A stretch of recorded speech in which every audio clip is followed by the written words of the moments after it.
हम आगाज करते हैं अपने आज के एक्चुअल लेक्चर का, जो कि है हमारा इस कोर्स का लेक्चर नंबर 1, जिसका नाम है secure software design and development. आप लोगों को बेटा मेरी आवाज इजीली आ रही है? वो जो पीछे बैठे हुए हैं,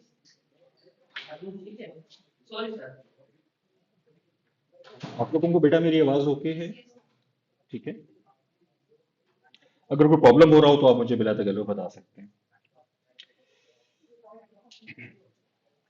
अच्छा, अब सॉफ्टवेयर डेवलपमेंट तो हमारी बड़े अरसे से होती जा रही है, लेकिन चूं चूं सॉफ्टवेयर डेवलप होते जा रहे हैं और उनके अंदर डिफरेंट तरह के सिक्योरिटी फ्लॉज निकलते आ रहे हैं, तो उसकी वजह से ये ज़रूरत फील की गई कि इस सॉफ्टवेयर डेवलपमेंट की मेथोडोलॉजीज के अंदर ही कुछ इस तरह के इनिशिएटिव्स लिए जाएं जिसकी मदद से वो जो इश्यूज हैं उनको रूट लेवल के ऊपर ही एलिमिनेट कर दिया जाए, बजाय इसके कि हम पहले सॉफ्टवेयर बनाएं और देन उसकी सिक्योरिटी टेस्टिंग करें।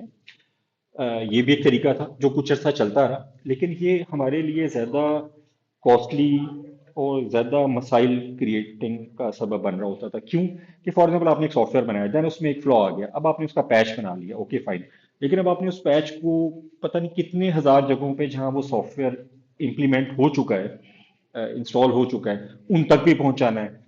कुछ सॉफ्टवेयर इंस्टॉलेशन कनेक्टेड होंगे इंटरनेट से, वो शायद आप ऑनलाइन उनको पैच करवा सकते हैं। जो कनेक्टेड नहीं है उन तक ये इंफॉर्मेशन पहुंचाना कि जी इसका एक नया पैच आ गया है जो इस फला वल्नरेबिलिटी को अब एक्सप्लॉइटेबल नहीं रहने देगा। तो वो सारे मसाइल जो हैं इस patching post software development and deployment जो पैचिंग थी, उसमें बड़े सारे इस तरह के मसले मसाइल आ रहे होते थे। ठीक है। इन मसले मसाइल को काउंटर करने के लिए फिर ये किया गया कि क्यों ना हम इस सॉफ्टवेयर डेवलपमेंट की मेथोडोलॉजी के अंदर ही कुछ इस तरह की एक्टिविटीज, कुछ इस तरह के स्टेप्स ले लें। आ जाओ बेटा। कि उसकी वजह से हमारे जो सॉफ्टवेयर हैं वो बनने के टाइम पे ही थोड़े से उनके अंदर कुछ इस तरह के खवास शामिल कर दिए जाएं जिनकी वजह से वो थोड़ा सा रिजीलियंट हो जाएं टूवर्ड्स डिफरेंट सिक्योरिटी के हवाले से जो थ्रेट्स आ रहे होते हैं या इश्यूज उनके हवाले से। अच्छा, इसके हवाले से कुछ कंसेप्ट्स हैं, मुझे बताएं आप लोग कि इन कंसेप्ट्स का आप लोगों को कितने अच्छे तरीके से आइडिया है? अच्छे तरीके से आइडिया है। ठीक है। चलें फिर हम आप लोगों से पूछ लेते हैं। तो आप बताएं कॉन्फिडेंशियलिटी क्या होती है? थोड़ा सा ऊंचा बोलें क्योंकि बाकियों ने भी सुनना। Very good. इंटेग्रिटी बेटा क्या होती है? ठीक है। जबरदस्त। ये अगर कोई ऑल्टर कर रहा है तो वही बंदा ऑल्टर कर सके जिसको अथराइज है उसको ऑल्टर करना। ठीक है। अवेलेबिलिटी। अच्छा। ठीक है। उसके बाद है ऑथेंटिकेशन।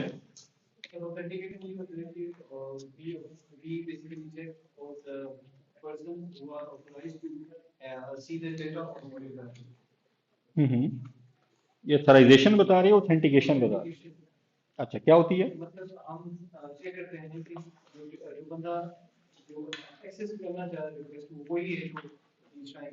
ठीक हो गया।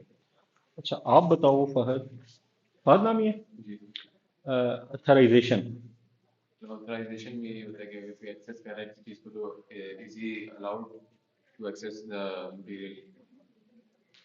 ठीक है। अच्छा, अकाउंटेबिलिटी बेटा।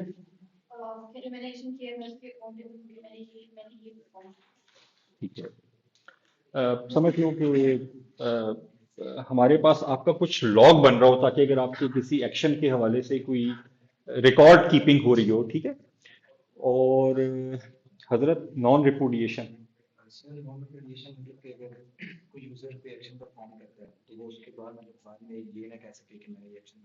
जबरदस्त। चलिए, तो बहुत अच्छी बात है। इसका मतलब है कि आगे आने वाली बहुत सी स्लाइड्स को हम ऐसे, ऐसे और ऐसे कर सकते हैं। ठीक है। तो आप मुझे ये बताएं कि यहाँ तक अगर किसी को कोई कंसेप्ट क्लियर नहीं है, किसी और बच्चे को, ये जो भी इन्होंने बातें की हैं, तो ये ठीक है। सारी ये सारे आपने अपने जो बेसिक इंफॉर्मेशन सिक्योरिटी का जो स्टार्ट ऑफ द इंट्रोडक्शन वाला सब्जेक्ट होगा उसमें अच्छी खासी डिटेल में चीज़ें डिस्कस हुई भी होंगी। ठीक है। अच्छा, ये सारी बातें आपने वो देख ली। इसके अंदर जो इम्पोर्टेंट चीज़ देखने वाली है वो ये है कि नॉर्मली हम इंक्रिप्शन को यूज़ करते हैं कॉन्फिडेंशियलिटी को इंश्योर करने के लिए, तो आप लोगों को अच्छे से पता होगा। अच्छा, क्रिप्टोग्राफी का सब्जेक्ट आप लोग पढ़ चुके हैं? चले, कोई बात नहीं, ठीक है। तो हम यूँ करेंगे कि फॉर एग्जांपल जैसे अब अगली स्लाइड है। तो अब आधों ने जिन्होंने पढ़ा है उनको तो अच्छी तरह से आइडिया होगा कि इंक्रिप्शन क्या होती है, फिर उसके अंदर एसिमेट्रिक और सिमेट्रिक इंक्रिप्शन के अंदर क्या डिफरेंट तरह की टेक्निक्स होती है। जिन्होंने नहीं पता वो ये बताएं कि क्या उनको इंक्रिप्शन के आसान तरीन मेथड का नॉलेज है कि वो भी नहीं है। अगर एक को भी नहीं है तो आप बिला तकल्लुफ मुझे बताएं, इसमें घबराने झिझकने की कोई बात नहीं है, हम इसको थोड़ा सा एक्सप्लेन कर लेंगे। कर, ठीक है। अच्छा, इंक्रिप्शन क्या होती है? देखिए, अब एक इंफॉर्मेशन है, एक तरीका तो ये है कि मैं उसको किसी जगह पे बंद कर दूं। ठीक है। मतलब एक पेज है, उस पर मैंने कुछ चीज़ लिख ली है और लिखने के बाद मैंने उसको किसी सिक्योर जगह पे रख दिया। तो अब उस डेटा की जो सिक्योरिटी है ना, वो ये है कि वो जगह कितनी सिक्योर है। लाइक अगर आप उसको, मैं किसी ब्रीफ केस में बंद करके उसको लॉक लगा देता हूँ, तो वो डेटा रीडेबल है, लेकिन वो जो ब्रीफ केस का ताला है उसकी सिक्योरिटी की हद तक ही वो बचा हुआ है। अगर मैं उस ताले को तोड़ देता हूँ, उसको ब्रेक कर लेता हूँ, या उसकी मुझे कहीं से की मिल जाती है, हालांकि वो मुझे अथराइज नहीं है, और मैं वो ब्रीफ केस खोल लेता हूँ, तो देन वो डाटा मुझे वहां से पढ़ने को मिल जाएगा। वो उसमें प्लेन इंग्लिश लिखी होगी या उर्दू लिखी होगी, तो मैं उस डाटा को रीड कर सकता हूँ। तो इसी कंसेप्ट को थोड़ा सा एक्सपेंड किया गया और कर ये दिया गया कि क्यों ना उस डेटा के ऊपर ही ऐसा लॉक लगा दिया जाए कि उस लॉक की जिसके पास हो, वो उस मतलब पहले उस कंटेनर के साथ सिक्योरिटी एसोसिएटेड थी, कि ब्रीफ केस जो है वो जितना सिक्योर है उतना ही वो हमारा अंदर पड़ा हुआ डेटा सिक्योर है। अब इंक्रिप्शन में उन्होंने ये किया कि उन्होंने वो जो सिक्योरिटी है उसको डायरेक्टली उस डेटा के साथ लिंक कर दिया। तो उन्होंने किया ये कि आपका प्लेन टेक्स्ट इनपुट ले लिया, उसके ऊपर एक इंक्रिप्शन का एल्गोरिदम लगा दिया जिसके साथ एक की एसोसिएटेड होती है। ठीक है। जब हम उस इंक्रिप्शन के एल्गोरिदम से उस डेटा को पास करते हैं और उसको वो स्पेसिफिक की देते हैं, तो वो डेटा एक गार्बेज डेटा बन जाता है। वो आपके सामने अगर मैं कह रहा हूं कि like this is a secure software development class, ये इंग्लिश लिखी हुई है, जब मैं उसको उस की और उस प्रोसेस से गुजारूंगा, तो वहां पे कुछ X Y Z A B C 1 2 3 इस तरह का टेक्स्ट लिखा हुआ आ जाएगा। अब आप उसको बेशक जहां मर्जी रख दें, या बोर्ड पे डिस्प्ले कर दें, कहीं पे भी डिस्प्ले कर दें, जो भी उसको पढ़ेगा उसको जो नजर आ रहा होगा वो X Y Z A B C 1 2 3 लिखा हुआ नजर आ रहा होगा, जिससे उसको कुछ मीनिंगफुल इंफॉर्मेशन नहीं मिलेगी। ठीक है। जिस यूजर ने उस डेटा को पढ़ना होगा, जो यूजर उस डेटा को पढ़ने का थराइज होगा, उसको हम वो की भी प्रोवाइड कर देंगे और वो वाला एल्गोरिदम भी बता देंगे। जब वो उसी X Y Z A B C 1 2 3 वाले डाटा को दोबारा उस एल्गोरिदम से गुजारेगा, उसको वही वाली की देगा जो कि डाटा इनक्रिप्ट करते हुए दी गई थी, तो उस X Y Z A B C 1 2 3 को ये एल्गोरिदम वापस this is a secure software development class वाले टेक्स्ट में कन्वर्ट कर देगा। ठीक है। इसका फायदा क्या होता है कि हमारे यहाँ जो डाटा होता है, या वो प्रोसेस हो रहा होता है या वो ट्रांसलेट हो रहा होता है। लाइक आपने यहाँ से किसी को व्हाट्सएप पे मैसेज भेजा, तो वो यहाँ से थ्रू वाईफाई, देन फिर कुछ और जो नेटवर्क्स हैं उनके थ्रू होता हुआ जो हमारा रिसिपिएंट है उसके मोबाइल तक पहुंच रहा होगा, तो ये डाटा इन ट्रांसलेट हो गया। ठीक है। और यह डाटा एट रेस्ट होगा कि वो वहां जाके आपके मोबाइल फोन में सेव हो गया, और जब तक आप उसको रीड करते नहीं है तब तक वो पड़ा रहेगा। तो इन तीनों फॉर्म्स में, चाहे वो पड़ा हुआ है आपके मोबाइल में, को बंदा खोलेगा तो उसको नजर क्या आएगा? ABC 1 2 3 XYZ। ठीक है। जब वो डाटा यहाँ से वाईफाई के थ्रू जा रहा होगा, लाइक यहाँ से नया टेल से आगे वट एवर जो भी आगे वो बीच में इन्वॉल्व हैं, जितने भी नेटवर्क्स, उन सब पे जब वो डाटा जा रहा होगा, वहां पे को बंदा बैठ के लाइक वायर शार्क से आपके पैकेट कैप्चर करने की कोशिश करता है, तो उसको भी वो ABC 1 2 3 XYZ ही नजर आ रहा होगा। लेकिन जब एंड यूजर के पास पहुंचेगा, वो वही वाला इंक्रिप्शन की लगाएगा और वही वाला इंक्रिप्शन का एल्गोरिथम लगाएगा, तो वो वापस कन्वर्ट हो जाएगा secure, this is a secure software development class में। ठीक है ना। इसकी वजह से हमें फायदा ये होता है कि फिर हम डाटा के मूवमेंट, ट्रांजिट, एट रेस्ट के हवाले से ये इंश्योर हो जाते हैं कि अब ये डाटा सिक्योर हो गया है। कोई भी नॉर्मल बंदा इसको पढ़ेगा तो उसको एबीसी एक्स वाई जेड 1 2 3 ही नजर आएगा, अनलेस उसके पास एक्चुअल की और एक्चुअल ये जो इंक्रिप्शन के एल्गोरिदम है वो उसको नहीं मिल जाता। ठीक है। अच्छा, इसके अंदर जो हमारे मेन क्वेश्चंस पैदा होते हैं जब आप लोग सॉफ्टवेयर डेवलप कर रहे होंगे, ये तो नॉर्मल सिक्योरिटी का कंसेप्ट हो गया ना, अब हमने इस सारे को रिलेट करना है विद सॉफ्टवेयर डेवलपमेंट और सिक्योर सॉफ्टवेयर डेवलपमेंट। तो इसके हवाले से आपके जहन में जब सॉफ्टवेयर डेवलप कर रहे हो तो कुछ सवाल पैदा होने चाहिए। वो सवालात क्या हैं? Number one, who is authorize to see what specific data element. ठीक है, कि अब आप एक सॉफ्टवेयर बना रहे हैं, फॉर एग्जांपल आप इससे यूनिवर्सिटी का कोई सॉफ्टवेयर, एलएमएस का पोर्टल, कोई इस तरह की चीज डेवलप कर रहे हैं। ठीक है, तो अब आप मुझे बताएं कि आपकी अटेंडेंस का अगर हम मॉड्यूल डिस्कस कर लेते हैं, तो उसके अंदर आपकी अटेंडेंस देखने की अथराइजेशन किस किस के पास होनी चाहिए? क्या स्टूडेंट्स के पास होनी चाहिए? ठीक है। अच्छा, हम यूं करते हैं कि सवालात भी मैं वन बाय वन ना जिसकी तरफ इशारा करूं वो मुझे बता दें। इससे फिर फायदा ये होगा कि सबकी पार्टिसिपेशन चलती रहेगी। जवाब आप गलत भी दे रहे हो तो कोई इशू नहीं है, ठीक है, लेकिन आप जवाब जरूर दें। अच्छा, बिल्कुल ठीक आपने कहा बेटा कि स्टूडेंट को देखने की परमिशन। अब देखिए अगला सवाल आ गया कि उसके अंदर राइट्स क्या क्या होने चाहिए। ठीक है, एक्सेस से अगर हम सिंपल एक्सेस की बात करें, उसके अंदर ड्रिल डाउन अभी ना करें, तो स्टूडेंट के पास एक्सेस होनी चाहिए। ठीक है, टीचर के पास भी होनी चाहिए, और जो आपकी यूनिवर्सिटी की मैनेजमेंट है या जो आपका डिपार्टमेंट है उसके पास भी होनी चाहिए। ठीक है। अच्छा, उसके बाद अगर आप चाहते हैं कि इसके अलावा किसी और के पास, लाइक अगर एक बाहर का बंदा है और वो आपकी वेबसाइट खोल लेता है या ये कॉमसेट्स की, तो क्या उसको ये अलाउ होना चाहिए कि वो बैठ के BCT 7 की या जो भी है उसकी अटेंडेंस देख सके? नहीं होना चाहिए, सही है। तो अब वो जिसके पास नहीं एक्सेस होना चाहिए उसको इस अटेंडेंस को देखने से रोकने के लिए हम क्या मैकेनिज्म इख्तियार करें? ठीक है, ये सेकंड एक सवाल हमारे जहन में सॉफ्टवेयर डेवलप करते हुए, अगर हम अटेंडेंस का मॉड्यूल बना रहे हैं यहाँ के लिए, ये सवाल एक पैदा होना चाहिए। फिर अब जाहिर है अटेंडेंस है, अटेंडेंस कहीं पे मार्क होगी, कहीं पे स्टोर होगी, ठीक है, मूव हो रही होगी। ठीक है, अब आप घर बैठे हुए अपनी अटेंडेंस देखना चाहें तो जाहिर है वो घर से जब आप लॉग इन करते हैं और उसमें अपनी डिटेल देखते हैं, तो ये सारी चीजें कैसे हैंडल होंगी कि आपने अगर डाटा की कलेक्शन करनी है, ट्रांसफर करना है, उसको स्टोरेज करनी है और उसको यूज करना है, तो उसके हवाले से जो आप कह रहे हैं कि फलां को नजर आना चाहिए, फलां को नजर नहीं आना चाहिए, फलां को, फिर आगे हम इंटेग्रिटी में देखेंगे कि चेंज करने के राइट्स होने चाहिए, फलां को नहीं होने चाहिए। तो ये सारे सवाल जिस वक्त आप सॉफ्टवेयर डेवलप कर रहे हो, और मैं आपको कहता हूँ या आपका जो भी एम्प्लॉयर है वो आपको कहता है कि आप इस यूनिवर्सिटी के लिए अटेंडेंस का मॉड्यूल बना दें, उस वक्त ये सारे सवाल आपके जहन में एज ए डेवलपर स्टार्ट हो जाने चाहिए। ठीक है, और अगर आपको इसके सवाल में से किसी सवाल का जवाब नहीं पता, तो जो भी आपका एम्प्लॉयर है, जो भी आपका, अगर आप कोई प्रोजेक्ट कर रहे हैं तो जो आपका एंड यूजर है जिससे आपने प्रोजेक्ट लिया है, आप उससे सवाल पूछे। और देन उसके बाद ये जो अगले दो सवालात हैं, इनके पहला सवाल आप उससे पूछेंगे कि कौन कौन से लोगों को ये थराइज होना चाहिए, कौन कौन से नहीं, और अगले दो सवालात के जवाब आपने अपने एक्सपीरियंस से, अपनी नॉलेज से, अपनी टेक्निकल एबिलिटी से सीखने हैं कि इसको मैं इम्प्लीमेंट, सबसे अच्छा मैकेनिज्म कौन सा है कि जिसके थ्रू मैं इसको इंप्लीमेंट कर सकता हूँ अपने सॉफ्टवेयर जो आप बना रहे हैं उसके अंदर, और उसको वो मैं कैसे करूंगा, उसमें क्या टेक्निकलिटीज होंगी, क्या मोडेलिटीज होंगी, ये सारी चीजें आप उनको थोड़ा सा देख रहे होंगे। ठीक है। अच्छा, अब वही वाली बात की कॉन्फिडेंशियलिटी, एक्चुअली हम ये चाहते हैं कि अनअथराइज पार्टी आपकी किसी भी इंफॉर्मेशन को ऑब्जर्व ना कर सके। ठीक हो गया। अच्छा, इंक्रिप्शन क्या करती है, जिस तरह मैंने आपको बताया कि स्क्रैम्बल कर देती है डाटा को।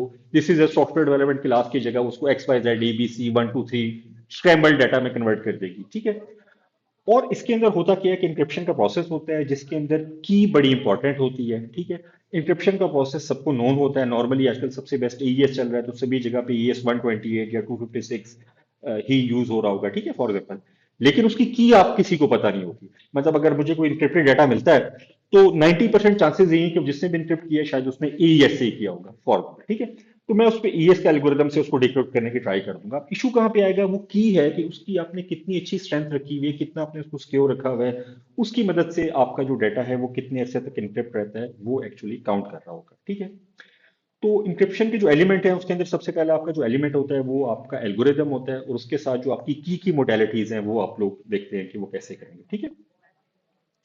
अच्छा, इंक्रिप्शन के अंदर एक बड़ी अच्छी बात यह है, जिस लोगों ने सिक्योर सॉफ्टवेयर डेवलपमेंट पढ़ा है उनको पता है कि उन्होंने अगर जो क्लासिकल क्रिप्टोग्राफी पढ़ी होगी तो उसके अंदर वो शुरू करते हैं नॉर्मली, जब मैं कोई कोर्स पढ़ा रहा हूँ क्रिप्टो का तो मैं शुरू करूंगा सीजर का, जो एक साइफर था आप लोगों ने पढ़ा होगा, ठीक है।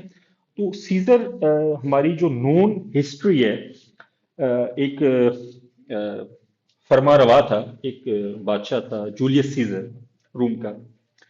उसने अपनी जो फौजें थी उनको मैसेज भेजने के लिए, ये उन लोगों के लिए जिन्होंने ये नहीं पढ़ा हुआ क्रिप्टोग्राफी के सब्जेक्ट, एक तरीका बनाया हुआ था कि वो करता ये था कि वो टेक्स्ट भेज रहा है ना, तो टेक्स्ट की करेक्टर्स को ना दो तीन करेक्टर आगे या दो तीन करेक्टर पीछे कर देता था, ठीक है। फॉर एग्जाम्पल इनिशियली उसने 3 से स्टार्ट लिया था, तो अगर आपका नाम क्या है? हसीब। तो आपके हसीब के जो पहले तीन करेक्टर है वो क्या है? HAS। अगर मैं कहूं कि इन तीनों करेक्टर को तीन तीन करेक्टर आगे ले जाओ, तो एच को तीन आगे लेके जाओ, क्या आएगा? के। ठीक है, लिख लो के। अच्छा, उसके बाद ए है, उसका क्या आएगा? डी। और एस है तो एस का क्या आएगा? बी नहीं आएगा? वी आएगा। ठीक है, तो क्या लिख लिया? KDW। तो अब मैं अगर हैज भेज रहा हूं हसीब, और अगर पूरा मैं आपका वर्ड लिखते तो काफी टाइम लग जाएगा, तो उसकी जगह जब टेक्स्ट लिखा हुआ जा रहा होगा तो KDW होगा। अब KDW जिसके सामने से भी गुजरेगा कहेगा अरे KDW पता नहीं क्या चीज होती है, ठीक है। फॉर एग्जाम्पल मैं कह रहा हूँ कि यार मैं हसीब को भेज रहा हूँ कमांड संभालने के लिए अपनी फौजों की, तो हसीब की जगह वो KDW और आगे इसी तरह SWB जो भी बनता है वो आ रहा होगा। तो वो जो बंदा देखेगा कि ओके यार ये कोई नाम तो जा रहा है या कोई चीज इंफॉर्मेशन जा रही है, बट ये है क्या समझ में नहीं आएगी। जब वो मेरी एंड में आर्मी के पास पहुंचेगा तो उनको पता होगा कि ये इन्होंने इसको, मैंने जो भी वर्ड है इसको तीन कैरेक्टर पीछे लेके आना है। जब उनको तीन कैरेक्टर पीछे लेके आएगा तो ऑटोमेटिकली उसको HAS या हसीब पूरा मिल जाएगा, तो वो समझ जाएंगे कि ओके हसीब साहब जो है इनको कोई असाइनमेंट दी जा रही है, ठीक है। तो इंक्रिप्शन की सबसे बड़ी अच्छी बात यह है कि आप अपना एल्गोरिदम भी बना सकते हैं, कोई मसला नहीं है। आप सॉफ्टवेयर बना रहे हैं, आप चाहें तो अपनी कोई इस तरह की टेक्निक लगा लें अपने सॉफ्टवेयर में डाटा को रखने के लिए, ठीक है। लेकिन मसला ये है कि जो क्रिप्टोग्राफी है, जब आप जिन लोगों ने मतलब सब्जेक्ट पढ़ा हुआ है, उनको पता है कि बड़ा ही कम्प्लेक्स किस्म का है। और मेरा ख्याल है एक बार मैं फ्रेंच पढ़ रहा था, तो फ्रेंच तो हमें आई कि नहीं आई, उल्टा इंग्लिश खराब हो गई। ठीक है, आप में से किसी ने फ्रेंच पढ़ी हुई है? नहीं पढ़ेगी। तो फ्रेंच में क्या होता है कि जो है होती तो इंग्लिश में लिखी होती है, तो लेकिन उसके जो प्रोनाउंसिएशन होते हैं वो बिल्कुल डिफरेंट होते हैं। जैसे आपने पढ़ा होगा एक वर्ड होता है प्रीमियर, PRIMIER, एक्चुअली ये फ्रेंच वर्ड है। तो जो आर होता है ना, वो उसमें रैन की आवाज निकालता है, ठीक है। एक्चुअली अगर आप किसी फ्रेंच के सामने वो प्रीमियर लिखें तो इसको पहोमिये पड़ेगा, पहोमिये। और वो लोग आखिरी 99% उनके वर्ड्स में ना आखिरी जो लेटर होता है वो साइलेंट होता है। तो ये प्रीमियर है, जो इसका आखिरी वर्ड आर है वो साइलेंट होगा, ठीक है। तो जो इसकी फ्रेंच में प्रोनाउंसिएशन बनेगी वो बनेगी पगोमिये, ठीक है। तो अब फ्रेंच पढ़ने के चक्कर में, वो आर वाले चक्कर में ना हमारी इंग्लिश भी खराब होगी, कि वो इंग्लिश में भी आर की आ रहा हो तो बाजू बात गैन की आवाज निकल जाती थी, तो फिर उसको भुलाया तो फिर जाके वापस इंग्लिश के ऊपर वापस ट्रैक में आए। इसी तरह जब आप क्रिप्टोग्राफी पढ़ते हैं तो उसके अंदर सारे का सारा काम किस पे हो रहा होता है? नॉर्मली मैथमेटिक्स जो होती है उसकी मॉडुलस पे हो रहा होता है। ऐसा ही है कि वो जो मॉडुलस निकलता है उसको फिर आप अगले प्रोसेस में डालते हो, जो उसका मॉडुलस निकलता है उसको अगले प्रोसेस में डालते हो, जो रिमेनिंग रिमाइंडर बच रहा होता है नीचे ना। तो नॉर्मली हमारा मैथ इस तरह से काम नहीं करता, हमारा मैथ एक्चुअली मल्टीप्लिकेशन के किसी रिजल्ट पे, डिवीजन के रिजल्ट पे, लेकिन इसमें सारे का सारा काम उसके मॉडुलस के ऊपर, या वो जो सॉरी उसका जो रिमाइंडर बच रहा होता है उसके ऊपर, इन दोनों पे काम कर रहा होता है ना। तो मैथमेटिक्स भी आपकी जो बेसिक्स होती हैं थोड़ी सी हिल जाती हैं जब आप क्रिप्टोग्राफी पढ़ रहे होते हो। तो होता ये है कि इसके अंदर मैथमेटिक्स की बहुत ज्यादा इन्वॉल्वमेंट होती है। तो अगर आप अपना इंक्रिप्शन एल्गोरिथम लगा रहे हैं तो बहुत सारी इस तरह की टेक्निक्स हैं जिनको यूज करते हुए आपके उस एल्गोरिदम को ना ब्रेक किया जा सकता है, ठीक है। वो फिर एक होती है एडवांस इंक्रिप्शन का, अगर आप लोग कभी MS वगैरह में जाके ये सब्जेक्ट आ रहा होता है, वो आप पढ़ रहे हो तो उसमें वो एंटी इंक्रिप्शन टेक्निक्स डिस्कस होती हैं कि आप इंक्रिप्शन के सॉफ्टवेयर को ब्रेक करने की मेथोडोलॉजीज क्या होती हैं। तो इसलिए रिकमेंडेड यही होता है कि आप सबसे पहला काम ये करें कि आप अपनी जो इंक्रिप्शन का एल्गोरिदम है वो स्टैंडर्ड ही चूज करें, क्योंकि वो जिन लोगों ने स्टैंडर्ड बना दिया है उसको, उन्होंने इस पे अच्छी खासी रिसर्च करके इसको ब्रेक करने की कोशिश कर करके देख देख के उसको फाइनली वेट किया होगा कि ओके यार, ये फिलहाल हमारे पास जो एग्जिस्टिंग कंप्यूटिंग रिसोर्सेज है उनकी मदद से ब्रेकेबल तो है। हर इंक्रिप्शन का सॉफ्टवेयर ब्रेकेबल होता है, लेकिन इसके लिए टाइम इतना ज्यादा चाहिए कि वो आपका फायदामंद नहीं होगा। फॉर एग्जाम्पल, अगर मैं आर्मी में हूं और मैंने अपनी फौजों को ये कमांड करना है कि आपने कल सुबह 10 बजे अटैक करना है, और मैंने इसको इनक्रिप्ट करके भेज दिया, और सपोज हमारी जो भी एडवर्सल कंट्री लाइक इंडिया है उसने इस मैसेज को बीच में से कहीं से पकड़ लिया और उन्होंने रीड कर लिया, इनक्रिप्टेड था टेक्स्ट। अब वो इसको डिक्रिप्ट करने पे लग जाते हैं। अगर वो 4 दिन के बाद डिक्रिप्ट कर भी लेते हैं इसको, तो उसका कोई फायदा होगा? नहीं होगा, क्योंकि मैंने ऑर्डर ये भेजा था कल आपने अटैक करना है। तो मेरी फौजें वो कल अटैक कर चुकी होंगी, तो 4 दिन बाद उनको पता चला कि 2 दिन पहले अटैक होना था 10 बजे, उसका तो उनको कोई फायदा नहीं होगा ना, क्योंकि वो मेरा तो मकसद सॉल्व हो चुका होगा। तो हर इंक्रिप्शन एल्गोरिदम ब्रेकेबल होता है, बट वो कितने टाइम में होता है वो मैटर कर रहा होता है। तो एईएस वगैरह जो है उनकी, अगर आप क्वांटम कंप्यूटिंग से नीचे आ जाए, क्योंकि क्वांटम के थ्रू फिर उनकी, चूंकि उसके अंदर 2 बिट की जगह 4 बिट और 8 बिट क्यूबिट्स वगैरह आ जाती हैं, तो उसमें उसकी स्पीड ज्यादा है। अदरवाइज मतलब ये क्वांटम प्रूफ एल्गोरिदम नहीं है। क्वांटम कंप्यूटिंग के थ्रू आप इनको ब्रेक कर सकते हैं विद इन सम टाइम में। लेकिन अगर आप उसको नॉर्मल कंप्यूटिंग के थ्रू ब्रेक करना चाहें एईएस को, तो उसके लिए लाइक आपको मिलियन ऑफ ईयर चाहिए होंगे। तो अगर एक चीज आपको 100 साल के बाद डिक्रिप्ट होकर मिलती है, तो उसका आपको कोई फायदा नहीं है ना, क्योंकि 100 साल के बाद उस इंफॉर्मेशन की कोई वैल्यू ही नहीं रहेगी। तो आप लोगों ने ये ख्याल करना है कि अपने सॉफ्टवेयर डेवलपमेंट के दौरान आपने जो इंक्रिप्शन का एल्गोरिदम है, वो अपनी कोशिश ये करनी है कि स्टैंडर्ड इंक्रिप्शन के एल्गोरिदम करें। और ये जितने भी कंसेप्ट हम पढ़ रहे हैं, ये सारे वही कंसेप्ट हैं जो आप पता नहीं कितनी बार पढ़ चुके होंगे। बट आपने इसको देखना है विद रिस्पेक्ट टू दिस, कि अब आप सॉफ्टवेयर डेवलप करने लगे हैं, और सॉफ्टवेयर डेवलपमेंट करने के पहले दिन से आपने इन सारी बातों का ख्याल रखते हुए इनको पहले से अपने सॉफ्टवेयर के अंदर इंटीग्रेट करना है, सो दैट जब आपका सॉफ्टवेयर बने तो वो बनते हुए ही सिक्योर हो। सही है, इस कॉन्टेक्स्ट में आपने देखना है। इंटेग्रिटी वही वाली बात आ गई कि अब आपकी ऑल्ट्रेशन जो है उस डाटा की, वो कौन कौन कर सकता है। जैसे आपने कहा था कि स्टूडेंट्स को अपनी अटेंडेंस देखने की तो परमिशन होनी चाहिए, बट उसको चेंज ना कर सके। ये ना हो कि आपने कल छुट्टी कर ली और आपने बाद में किसी तरह अपने आप को प्रेजेंट कर दिया, तो ये प्रेजेंट वाला इख्तियार मेरे हाथ में ही होना चाहिए। ठीक है, तो ये चीज आपने अपने सॉफ्टवेयर में कैसे डेवलपमेंट करनी है, वही वाली बात है। आप स्टेक होल्डर से पूछेंगे कि आपका डाटा क्या क्या है, इसको कौन कौन एक्सेस कर सकता है, तो कॉन्फिडेंशियलिटी की रिक्वायरमेंट आ गई। और फिर इंटेग्रिटी की रिक्वायरमेंट ये आ गई कि आपने अगर इसको एक्सेस करना है तो किसको रीड वाला एक्सेस देना है, किसको डिलीट वाला एक्सेस देना है, किसको राइट वाला एक्सेस देना है, और किसको सिर्फ व्यू ओनली राइट्स देने हैं। तो ये सारी चीजें आपने इंटेग्रिटी के अंदर कवर करनी है अपने सॉफ्टवेयर की। और जाहिर है, जब आप इंटेग्रिटी के अंदर ही सारी चीजें कवर करेंगे, तो जो लास्ट लाइन लिखी हुई है, तो ऑटोमेटिकली जो रिक्वायरमेंट जनरेट होगी वो किसकी होगी? अथेंटिसिटी की। बिकॉज आप कह रहे हैं कि कुछ बंदे इसको रीड कर सकते हैं, कुछ बंदे राइट कर सकते हैं, और कुछ बंदे डिलीट कर सकते हैं, इनको राइट्स हैं। तो ऑटोमेटिकली वो कुछ बंदे आप कैसे एवेल्युएट करोगे? ठीक है, वो आपकी अथेंटिसिटी बताएगी कि ओके फाइन, आपने लोगों को अथेंटिकेट करना है, तो जब स्टूडेंट आ रहा हो तो आपने उसको सिर्फ रीड करने के राइट्स देने हैं। जब टीचर अथेंटिकेट होके सिस्टम के अंदर घुसे, तो उसको आपने चेंज करने के राइट्स भी दे देने हैं। ठीक है, और आपकी जो मैनेजमेंट है वो अगर एंटर लॉग इन करती है आपके सॉफ्टवेयर के अंदर, यही हम अटेंडेंस के मॉड्यूल को लेके हम आगे एग्जांपल के तौर पे आज के लेक्चर में चलते हैं, तो उस सूरत में आपने कौन से वाले राइट्स देने हैं।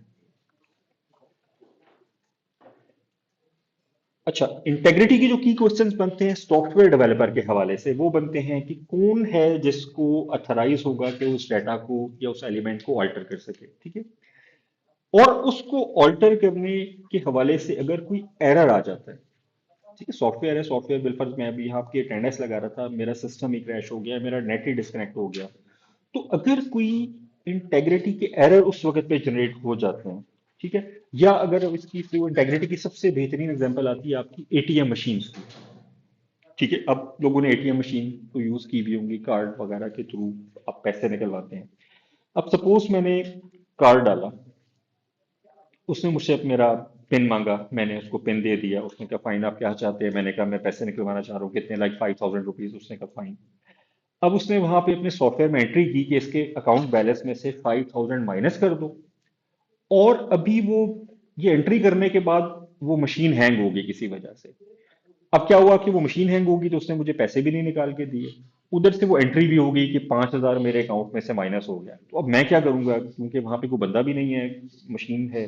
तो इस तरह की चीजों को, यहाँ पे इस तरह के सिस्टम्स में इंटेग्रिटी की सबसे ज्यादा वैल्यू होती है कि आपने जब ट्रांजैक्शन कर रहे हो तो उसमें आपने ये इंश्योर करना है कि किसी भी अनफोर्सीन इशू की वजह से आपके सिस्टम के डेटा की इंटेग्रिटी खराब ना हो। अगर होगी तो ऑटोमेटिकली इशू सामने आएंगे, ठीक है। और उसके बाद वही वाली बात है कि आपकी जो बिजनेस रिक्वायरमेंट है इंटेग्रिटी के हवाले से, वही वाली चीज जो पिछले वाले कॉन्फिडेंशियलिटी की लाइन में लिखी थी कि इंटेग्रिटी के हवाले से आपकी डाटा की कलेक्शन, ट्रांसफर, स्टोरेज और यूज के हवाले से क्या क्या रिक्वायरमेंट है, ये सारे सवाल आपने देखने हैं, ठीक है। ऑल्ट्रेशन में दो ही चीजें आ रही होती हैं क्रिएटिंग के बाद। क्रिएटिंग के बाद ऑल्ट्रेशन की हम बात कर रहे हैं कि चेंजिंग का वैल्यू और डिलीटिंग का वैल्यू के राइट्स मैनेजमेंट किस तरह से होगी, ठीक है। और इसके लिए इसका लिंक जैसे ऑथेंटिकेशन से बनता है वैसी कॉन्फिडेंशियलिटी से भी बनता है। क्यों? क्योंकि आपको कोई चीज नजर आएगी तो आप उसके अंदर चेंज या डिलीट कर सकेंगे, ठीक है। अगर आपको कॉन्फिडेंशियलिटी के हवाले से राइट्स नहीं है तो आप उसको चेंज कैसे करेंगे? अगर मुझे आपकी अटेंडेंस को देखने के राइट होंगे तभी मैं आपके नाम के आगे जाके प्रेजेंस या एब्सेंस मार्क कर सकूंगा, सही है ना। तो इस तरह की चीजें चल रही होती हैं। अच्छा, उसके बाद इसके लिए क्या किया जाता है कि हम इसको कैसे इंश्योर करते हैं, इसे कॉन्फिडेंशियलिटी को हम किस तरह इंश्योर कर रहे थे, तो इसी तरह से इंक्रिप्शन के थ्रू, एल्गोरिदम के थ्रू कर रहे होते हैं। तो इसके अंदर हम एक्सेस कंट्रोल मैकेनिज्म इंप्लीमेंट करते हैं, ठीक है। जिसके अंदर हम बताते हैं कि ओके, ऑथेंटिकेशन के बाद अगर बंदा जो आ रहा है वो स्टूडेंट है तो उसको आप व्यू सिर्फ रीड ओनली राइट्स दे दो। अगर वो टीचर की कैटेगरी में आ रहा है तो उसको एंट्री के चेंज करने के राइट्स भी दे दो। इसी तरह से मैनेजमेंट के थ्रू आ रहा है तो उसको डिलीट वगैरह के राइट्स वगैरह भी साइन कर दो। अच्छा, आपके सवालात में भी इंटेग्रिटी की बात लूंगा, अगर कोई सवाल है तो मुझे बताइएगा। अच्छा, इंटेग्रिटी को वेरीफाई करने का एक नॉर्मल तरीका जो यूज किया जाता है वो होता है हैशिंग। नॉर्मल तरीका, ठीक है। हैशिंग क्या करती है? हैशिंग के जिस तरह इंक्रिप्शन के मैंने आपको बताया था कुछ स्टैंडर्ड एल्गोरिदम्स हैं, इसी तरह से हैशिंग के भी कुछ स्टैंडर्ड एल्गोरिदम्स होते हैं। वो एल्गोरिदम ये करते हैं कि आपके डाटा को एक खास प्रोसेस से गुजारते हैं और गुजारने के बाद आपको एक बंच ऑफ कैरेक्टर्स दे देते हैं, लाइक 32 कैरेक्टर्स या 15 कैरेक्टर या 16 कैरेक्टर्स आपको दे देंगे, ठीक है। जब भी आप अपने किसी भी डाटा को, like this is a software development class, ये टेक्स्ट है, इसको जितनी बार भी आप उस वाले हैश के एल्गोरिदम से गुजारेंगे तो हर बार आपको सेम वो 16 कैरेक्टर या 32 कैरेक्टर रिटर्न करेगा, ठीक है। अगर आप इस डेटा में हल्की सी मॉडिफिकेशन कर देते हैं, आप लिख देते हैं इसकी जगह this is my secure software development class, आपने माई के वर्ड का एडिशन कर दिया, तो अब वो 32 कैरेक्टर या 16 कैरेक्टर चेंज हो जाएंगे। जितनी बार भी अब आप इस नए टेक्स्ट को निकालेंगे तो वो कैरेक्टर्स तो वही आएंगे लेकिन वो वाले नहीं होंगे जो कि पहले आ रहे थे जब आपने माई नहीं लगाया था, ठीक है। तो इसको इंश्योर करने का, इंटेग्रिटी को तरीका ये होता है कि हम जिस डाटा की इंटेग्रिटी इंश्योर करना चाहते हैं उसका हैश ले लेते हैं, उस हैश को कहीं पे स्टोर करवा लेते हैं, ठीक है। फॉर एग्जाम्पल मैंने यही वाला मैसेज भेजना है, जो हमने पहली एग्जाम्पल ली थी कि अटैक टुमारो एट 10 AM, ठीक है। अब सपोज हम ये करते हैं कि किसी तरह से किसी हमारे एडवर्सल पर्सन ने उसको इंटरसेप्ट कर लिया डाटा को, ठीक है। इंटरसेप्ट करने के बाद उसने पढ़ा तो उसमें लिखा हुआ था कि, लाइक आपने पढ़ा होगा वो man in the middle attack, ठीक है। तो फॉर एग्जाम्पल एक बंदे ने man in the middle attack कर लिया। अच्छा, उसने हमसे डाटा अपने पास पिक कर लिया तो उसमें लिखा आ रहा था कि अटैक एट 10 AM। उसने कहा फाइन, मैं यूं करता हूँ कि इसको मैं ना अटैक के आगे सारा कुछ यही सेम रहने देता हूँ, सिर्फ AM को PM कर देता हूँ, तो सिर्फ एक पी चेंज होगा। और आगे जब फौजियों को पैगाम जाएगा तो ये लोग जो तैयारी करके बैठे होंगे 10 AM की होगी, लेकिन जो फौजें हैं वो समझेगी कि चलो 10 PM पे अटैक होना है, तो आराम से रिलैक्स रहेंगी। 10 AM पे वो रेडी नहीं होंगी क्योंकि उनके जहन में तो होगा कि शाम को ये रात वाले 10 PM में अटैक होना है, तो इसकी वजह से गड़बड़ हो जाएगी। तो वो इस तरह का चेंज करके वो जो मिडल वाला पर्सन है, वो man in the middle attack वाला, वो आगे डाटा फॉरवर्ड कर देता है जो हमारी यूनिट है उस तक, ठीक है। तो उससे नुकसान हो जाएगा कि हमारी जो पिछली कमांड है वो समझ रही होगी कि अटैक 10 AM पे होना है, ठीक है।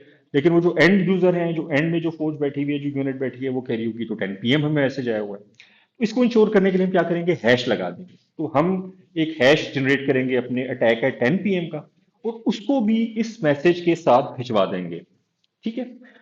तो हम ये अपने सॉफ्टवेयर में ये इंश्योर करवा लेंगे कि जब वो अटैक जो भी वो जो मैसेज है वो हमारे एंड यूनिट तक पहुंचे, तो वो पहले इंटेग्रिटी चेक करें कि वो उस मैसेज वाले टेक्स्ट का हैश से अपना वो 16 करेक्टर का टेक्स्ट जनरेट करें, हैश वाला।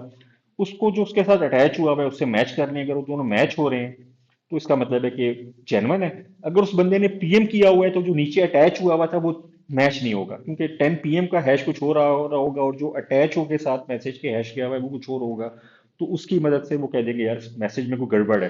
तो वो मे भी मुझे कॉल कर लेंगे कि जी सर आपका जो मैसेज है ये हम तक ठीक नहीं पहुंचा, इसके अंदर कोई इंटेग्रिटी का एरर आ रहा है, तो आप काइंडली हमें वर्बली बता दें कि एक्चुअली हमारे लिए क्या मैसेज भेजा गया। ठीक है, तो यहाँ पे कोई सवाल आपके जहन में पैदा होता है man in the middle attack के हवाले से, इस सारे प्रोसेस में, कि हमने एक मैसेज भेजना है अपने यूनिट को और उस मैसेज के साथ हमने हैश अटैच कर दिया। वो गया, रास्ते में एक man in the middle attack हो गया, उसके ऊपर एक एडवर्सरी बैठा हुआ था, उसने 10 AM की जगह उसकी जगह 10 PM कर दिया और वो सेम मैसेज आगे चला गया। जब हमारे एंड यूनिट के पास पहुंचा तो उन्होंने वो चीजें देखी, तो उन्होंने कहा हो यार ये तो हैश मैच नहीं हो रहे, तो उन्होंने हम पे बता दिया कि आपका हैश मैच नहीं हुआ। तो यहाँ पे कोई एक बेसिक सा सवाल पैदा होता है, नहीं होता? अच्छा, मेरा ख्याल है अगर ये वाले भाई, क्या नाम है आपका? हसान। अगर Hasan man in the middle वाला अटैक कर रहे होते हैं, ठीक है, और उनके पास वो टेक्स्ट भी आ गया 10 AM एंड 10 PM वाला, और इन्होंने वो AM को PM भी कर दिया, तो क्या अच्छी बात नहीं होगी कि हसाम साहब ये कर दें कि उसके साथ उस 10 PM वाले मैसेज का हैश जनरेट करें और जो नीचे हैश लगा हुआ है वो मिटा के अपना नया वाला हैश लगा के भेज दें। अब जब वहां उनके पास पहुंचेगा, क्योंकि अगर ये AM को PM कर सकते हैं तो क्या हैश की वैल्यू को चेंज नहीं कर सकते? कर सकते। अब जब उनके पास पहुंचेगा तो वो जब उसका हैश जनरेट करेंगे वो तो वही होगा जो इसने करके सामने करके भेजा हुआ है, तो उनको तो यही लगेगा कि ये तो ठीक है, कि नहीं? क्यों? क्यों? तो हाँ, लेकिन मैं नीचे हैश ही चेंज कर रहा हूँ। देखो मैंने ऊपर, ये बात समझ आ रही है कि देखो मैंने ऊपर वाला टेक्स्ट था वो लिखा था 10 AM था, उसकी हैश कुछ और थी। मैंने 10 PM किया, हैश कुछ और हो गई, मान लिया। तो जैसे मैंने ऊपर 10 PM चेंज कर दिया तो मैं नीचे हैश जो अटैच हुआ है वो उसने जो असल वाला भेजा था वो निकाल के मैं अपने वाला डाल दूंगा।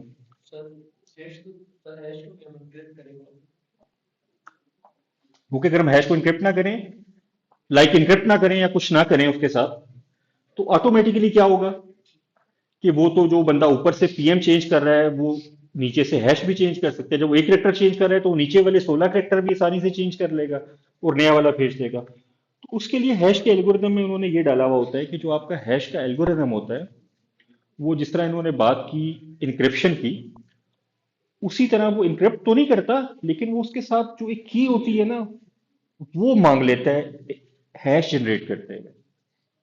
ठीक हो गया। अब ये की सिर्फ मुझे पता होगी जो सेंड कर रहा है, और जो हमारा रिसिपिएंट है, हमारी जो यूनिट बैठी हुई है उसको पता होगी। ठीक है, एल्गोरिदम नॉर्मली सेम ही होते हैं, मतलब पता होते हैं हमको कि यार SHA-1 होगा, SHA-2 होगा, SHA-256 होगा, 512, वो स्टैंडर्ड ही होता है। और उसकी वो टाइप देख के उसके कैरेक्टर देख के पता चल जाता है कि इन्होंने कौन सा वाला इंक्रिप्शन एल्गोरिदम यूज किया। हम यहाँ पे इस एल्गोरिदम को की भी देंगे तो ये टेक्स्ट लेगा कि अटैक है 10 AM, और वो की लेगा और देन वो हैश जनरेट करेगा, वो यहाँ पे अटैच करके भेजेगा। अगर यहाँ पे किसी ने इस मैसेज को पकड़ लिया और उसने इसको चेंज कर दिया, इवन देन, अब अगर वो इसको चेंज करना चाहेगा तो उसको ये की भी पता होनी चाहिए। क्यों? क्योंकि जब ये एंड यूजर के पास पहुंचेगा तो सबसे पहले जो भी मैसेज है, चाहे वो 10 AM है चाहे वो 10 PM है, उसको इस हैश के एल्गोरिदम में की के साथ हैश जनरेट करवाएगा। ठीक है, तो अगर अब हमारा जो मैन इन द मिडल वाला है उसको की का तो आइडिया नहीं होगा, अल्टीमेटली उसको तो नहीं पता कि किस की से इन्होंने हैश जनरेट करवा के भिजवाया है। तो इसलिए वो कोई भी की जनरेट करवा के नीचे वाला हैश चेंज भी करेगा, तो जब हम अपनी की से उस वाले उसका हैश निकालेंगे तो वो डिफरेंट आएगा। सही है, तो यहाँ पे भी वो की वाली इंपॉर्टेंट है। ठीक है। अच्छा, इसके अंदर जो क्वेश्चन सॉफ्टवेयर डेवलपर के हवाले से रेज होते हैं वो है कि आप इस फंक्शनैलिटी को इंप्लीमेंट कहाँ करेंगे और कैसे करेंगे। ठीक है। नंबर 2 ये कि आपके हैश डाइजेस्ट कब कैलकुलेट होंगे, किस लेवल के ऊपर, इधर आपके पास से जब सेंड हो रहा है कोई मैसेज, कोई सॉफ्टवेयर स्टोर, मतलब डाटा आपका स्टोर होने लगा है, उस टाइम हैश जनरेट होगा, इस तरह की रिक्वायरमेंट के मुताबिक आप देखेंगे, ठीक है। और उसके बाद अच्छा तरीका तो ये होता है, जो सबसे सिक्योर कंसीडर होता है, कि आप हैश को डिफरेंट चैनल से भेजें और डाटा को डिफरेंट चैनल से भेजें, ठीक है। अब आप नॉर्मली अगर आप देखें, हम लोग शायद नोटिस नहीं करते कि जितनी भी अच्छी कंपनीज हैं, लाइक आप माइक्रोसॉफ्ट से कोई आईएसओ डाउनलोड करें, तो उन्होंने नीचे उस आईएसओ का हैश भी दिया होता है।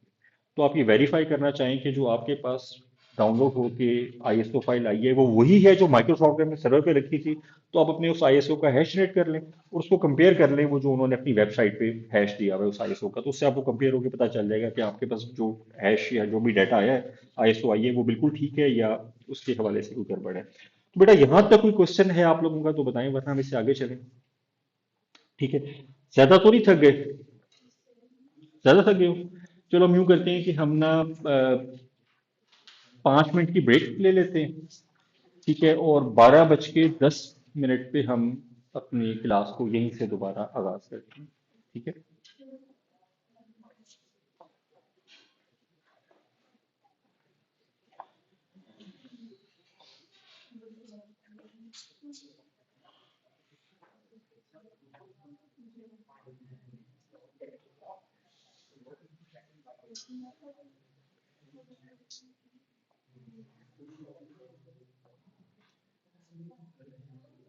अच्छा बेटा, आप लोग ना अब एक काम करें, क्योंकि अभी मेरे पास वो आपका वो एल एम एस वाला एक्सेस आया नहीं है, तो आप अब एक पेज ले लो और उस पे ना मुझे ना अपनी अटेंडेंस में रोल नंबर, नेम और एहतियातन अपना फ़ोन नंबर पे लिख के दे दो।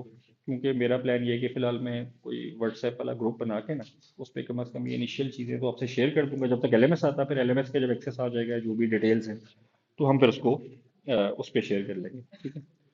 तो आप एक पेज पे ना सब अटेंडेंस मुझे अपनी मार्क कर दीजिएगा।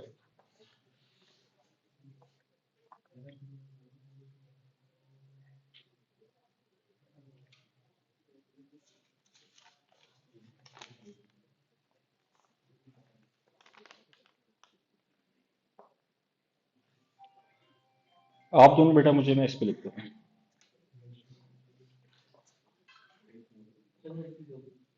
हाँ ठीक है।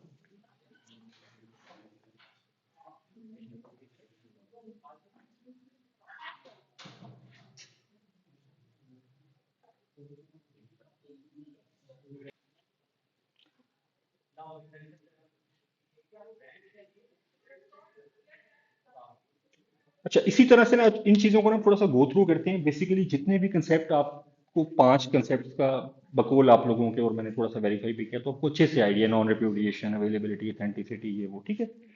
अब इस कोर्स में हमने, जो अभी आज के लेक्चर का मकसद था वो ये था कि यार इस कोर्स में हमने इन सारे कंसेप्ट्स को बेसिकली इम्प्लीमेंट कैसे करना है। उस वक्त जब हम सॉफ्टवेयर डिजाइन करना स्टार्ट कर रहे हो उसी टाइम से हम ये चीजें सोचना शुरू कर दें कि क्या इसमें कॉन्फिडेंशियलिटी की रिक्वायरमेंट है। अगर वो कहता है, ऑटोमेटिकली हमें पता हो कि यार अगर कॉन्फिडेंशियलिटी की रिक्वायरमेंट है ना, तो ऑटोमेटिकली हमें इसमें ऑथेंटिकेशन भी डालनी पड़ेगी। ऑथेंटिकेशन होगी तो हमें पता लगेगा ना कि किसको पढ़ने देना है, किसको पढ़ने नहीं देना, सही है। फिर क्या इसमें इंटेग्रिटी की रिक्वायरमेंट है? अगर है तो ऑटोमेटिकली क्या चाहिए होगा? अथराइजेशन। क्योंकि अथराइजेशन होगी तो पता चलेगा कि इस बंदे को रीड कर देना है, इस बंदे को राइट कर देना है, इस बंदे को डिलीट कर देना है, ठीक है। इसी तरह से अगर एक बंदे ने कोई डाटा डिलीट कर दिया, वो बाद में कहता है जी मैंने तो नहीं किया, तो इसका मतलब है हमारे पास नॉन रिप्यूडिएशन भी होनी चाहिए, ताकि हम उसको वेरीफाई करवा सके कि नहीं भाई आप ही ने डिलीट किया था, आप ही का ये जो भी हमारे पास रिकॉर्ड आ रहा है, ठीक है। नॉन रिप्यूडिएशन करने के लिए हमें ऑटोमेटिकली क्या डालनी पड़ेगी इसके अंदर? अकाउंटेबिलिटी। हम उस टर्म की बात कर रहे हैं, ठीक है। अकाउंटेबिलिटी होगी, कोई लॉगिंग हो रही होगी पीछे, वेरीफाइबल, तो मैं पता होगा कि अच्छा ये देखो, ये इस वक्त इस बंदे का ये लॉग आया था कि इस बंदे ने लॉग इन किया था और ये डिलीट की कमांड चलाई थी, ठीक है। तो सारे इंटर रिलेटेड कंसेप्ट जो हमने वैसे इंडिविजुअली एज ए थ्योरी पढ़े थे, उनको हम सॉफ्टवेयर डेवलपमेंट सिनेरियो में इम्प्लीमेंटेशन के हवाले से अभी हम इस वाले कोर्स में देख रहे होंगे, ठीक है। अच्छा, इसके चैलेंजेस मुख्तलिफ तरह के हो सकते हैं। अवेलेबिलिटी के हवाले से बात कर रहे हैं, ठीक है। अब इसमें दो तरह की अवेलेबिलिटी के चैलेंजेस होते हैं। नंबर वन तो ये कि जो आपका एक्चुअल यूजर है उसको जिस वक्त भी सिस्टम को यूज करने की रिक्वायरमेंट है, उस वक्त सिस्टम उसको अवेलेबल हो, नंबर वन। और नंबर टू ये कि जितने भी नॉन यूजर्स हैं उनके लिए वो हमेशा अनअवेलेबल हो, ये भी चैलेंज है आपका। ये पहला चैलेंज तो ये हो गया ना कि जो आपका एंड यूजर है उसको आपके सिस्टम की जब भी उसको यूज करना है, तो वो जब लॉग इन करने की कोशिश करे, वो अपनी वेबसाइट खोले, वो अपना सिस्टम खोले, तो उसको वो सिस्टम चलता हुआ मिले, ताकि उसका काम डिस्टर्ब ना हो। लेकिन उसके अलावा जितने भी हैं जो नॉन यूजर हैं, जिनको आपके सिस्टम का एक्सेस नहीं होना चाहिए, उनके लिए वो हमेशा अनअवेलेबल हो। तो अवेलेबिलिटी में आप ये दोनों चीजें इंश्योर करते हो, ठीक है। सिर्फ ये इंश्योर नहीं करते कि अवेलेबल ही होना चाहिए, तो नॉन अवेलेबिलिटी वाला एस्पेक्ट भी आपने देखना है, ठीक है। तो ये सारी वही कॉन्फिडेंशियलिटी, इंटेग्रिटी, अवेलेबिलिटी, फिर अथेंटिकेशन आ गई। अथेंटिकेशन में आप ये आइडेंटिफाई करते हैं कि जो यूजर है वो वही है जो वो कह रहा है कि मैं हूं, ठीक है। तो ये ना हो कि कोई स्टूडेंट है और वो इस सिस्टम में एंट्री कर जाए एज ए टीचर के तौर पे, और सिस्टम भी उसको एक्सेप्ट कर कि ओके फाइन, ठीक है। तो उसके लिए कुछ चेक होना चाहिए, ठीक है। अच्छा, वो चेक डिफरेंट तरह के होते हैं, यहां पे हम आ जाते हैं। जो हमारे four main basic principle normally use हो रहे होते हैं ऑथेंटिकेशन के, वो क्या क्या हैं? कुछ आप जानते हैं, समथिंग यू नो। वो क्या हो सकता है? कोई पासवर्ड है, कोई पिन है, जैसे आपका नॉर्मल होता है कि आप अपना यूजर नेम एंड पासवर्ड आपको पता होता है, वो आप सिस्टम को देते हैं। तो अगर वो आपको मेरा यूजर नेम पासवर्ड मिल जाए और आप सिस्टम को देते हैं, तो सिस्टम को डजेंट मैटर, वो कहेगा ओके, क्योंकि एग्जैक्टली यूजर नेम और पासवर्ड सही मुझे मिला है, तो ये जरूर टीचर ही होंगे। हो सकता है कि वो नकवी साहब हों और उन्होंने मेरा पासवर्ड किसी तरह से हैक कर लिया हो, तो सिस्टम को इससे कोई सरोकार नहीं होगा, ठीक है। दूसरी चीज है कि समथिंग द इंडिविजुअल पोजेसेस। इसकी सबसे आसान तरीन एग्जांपल है आपका वो जो एटीएम कार्ड होता है, ठीक है। तो जब एटीएम कार्ड, चाहे मैं बैंक की मशीन में जाके डालूं या मेरा बेटा जाके डाल दे, या अगर मेरा कार्ड यहाँ गिर जाता है और आपको मिल जाए और आप वो जाके डाल दें, तो सिस्टम को इससे कोई इशू नहीं है। उस जो बंदा वो जो पोजेशन है वो शो करेगा, सिस्टम कहेगा ये वही यूजर है, ठीक है, यानी कि मेरे बिहाफ पे वो कर देगा, क्योंकि वो मेरे पास की को पोजेशन को वेरीफाई कर रहा है, जो कि टोकन की फॉर्म में होती है, और टोकन आपके कार्ड्स वगैरह में, एटीएम कार्ड वगैरह में, की कार्ड में इंप्लीमेंट हुआ होता है, ठीक है। अच्छा, इसी तरह से आप गाड़ी की एग्जांपल ले लें, तो गाड़ी की एक फिजिकल की होती है। तो जिस बंदे के पास की होगी, गाड़ी ये नहीं कहेगी नहीं यार ये तो मेरा मालिक नहीं है। तो अगर आपकी की मेरे पास आ गई और मैं आपकी गाड़ी के जाके दरवाजा लॉक खोलता हूँ, तो गाड़ी खुल जाएगी, ठीक है। तीसरी चीज आ गई कि आपकी अपनी अंदर कोई इंप्लीमेंटेड एक ऐसी चीज हो कि जब वो प्रेजेंट हो तो सिस्टम समझ जाए कि यार ये वही बंदा है। फॉर एग्जाम्पल, आपकी फिंगरप्रिंट है।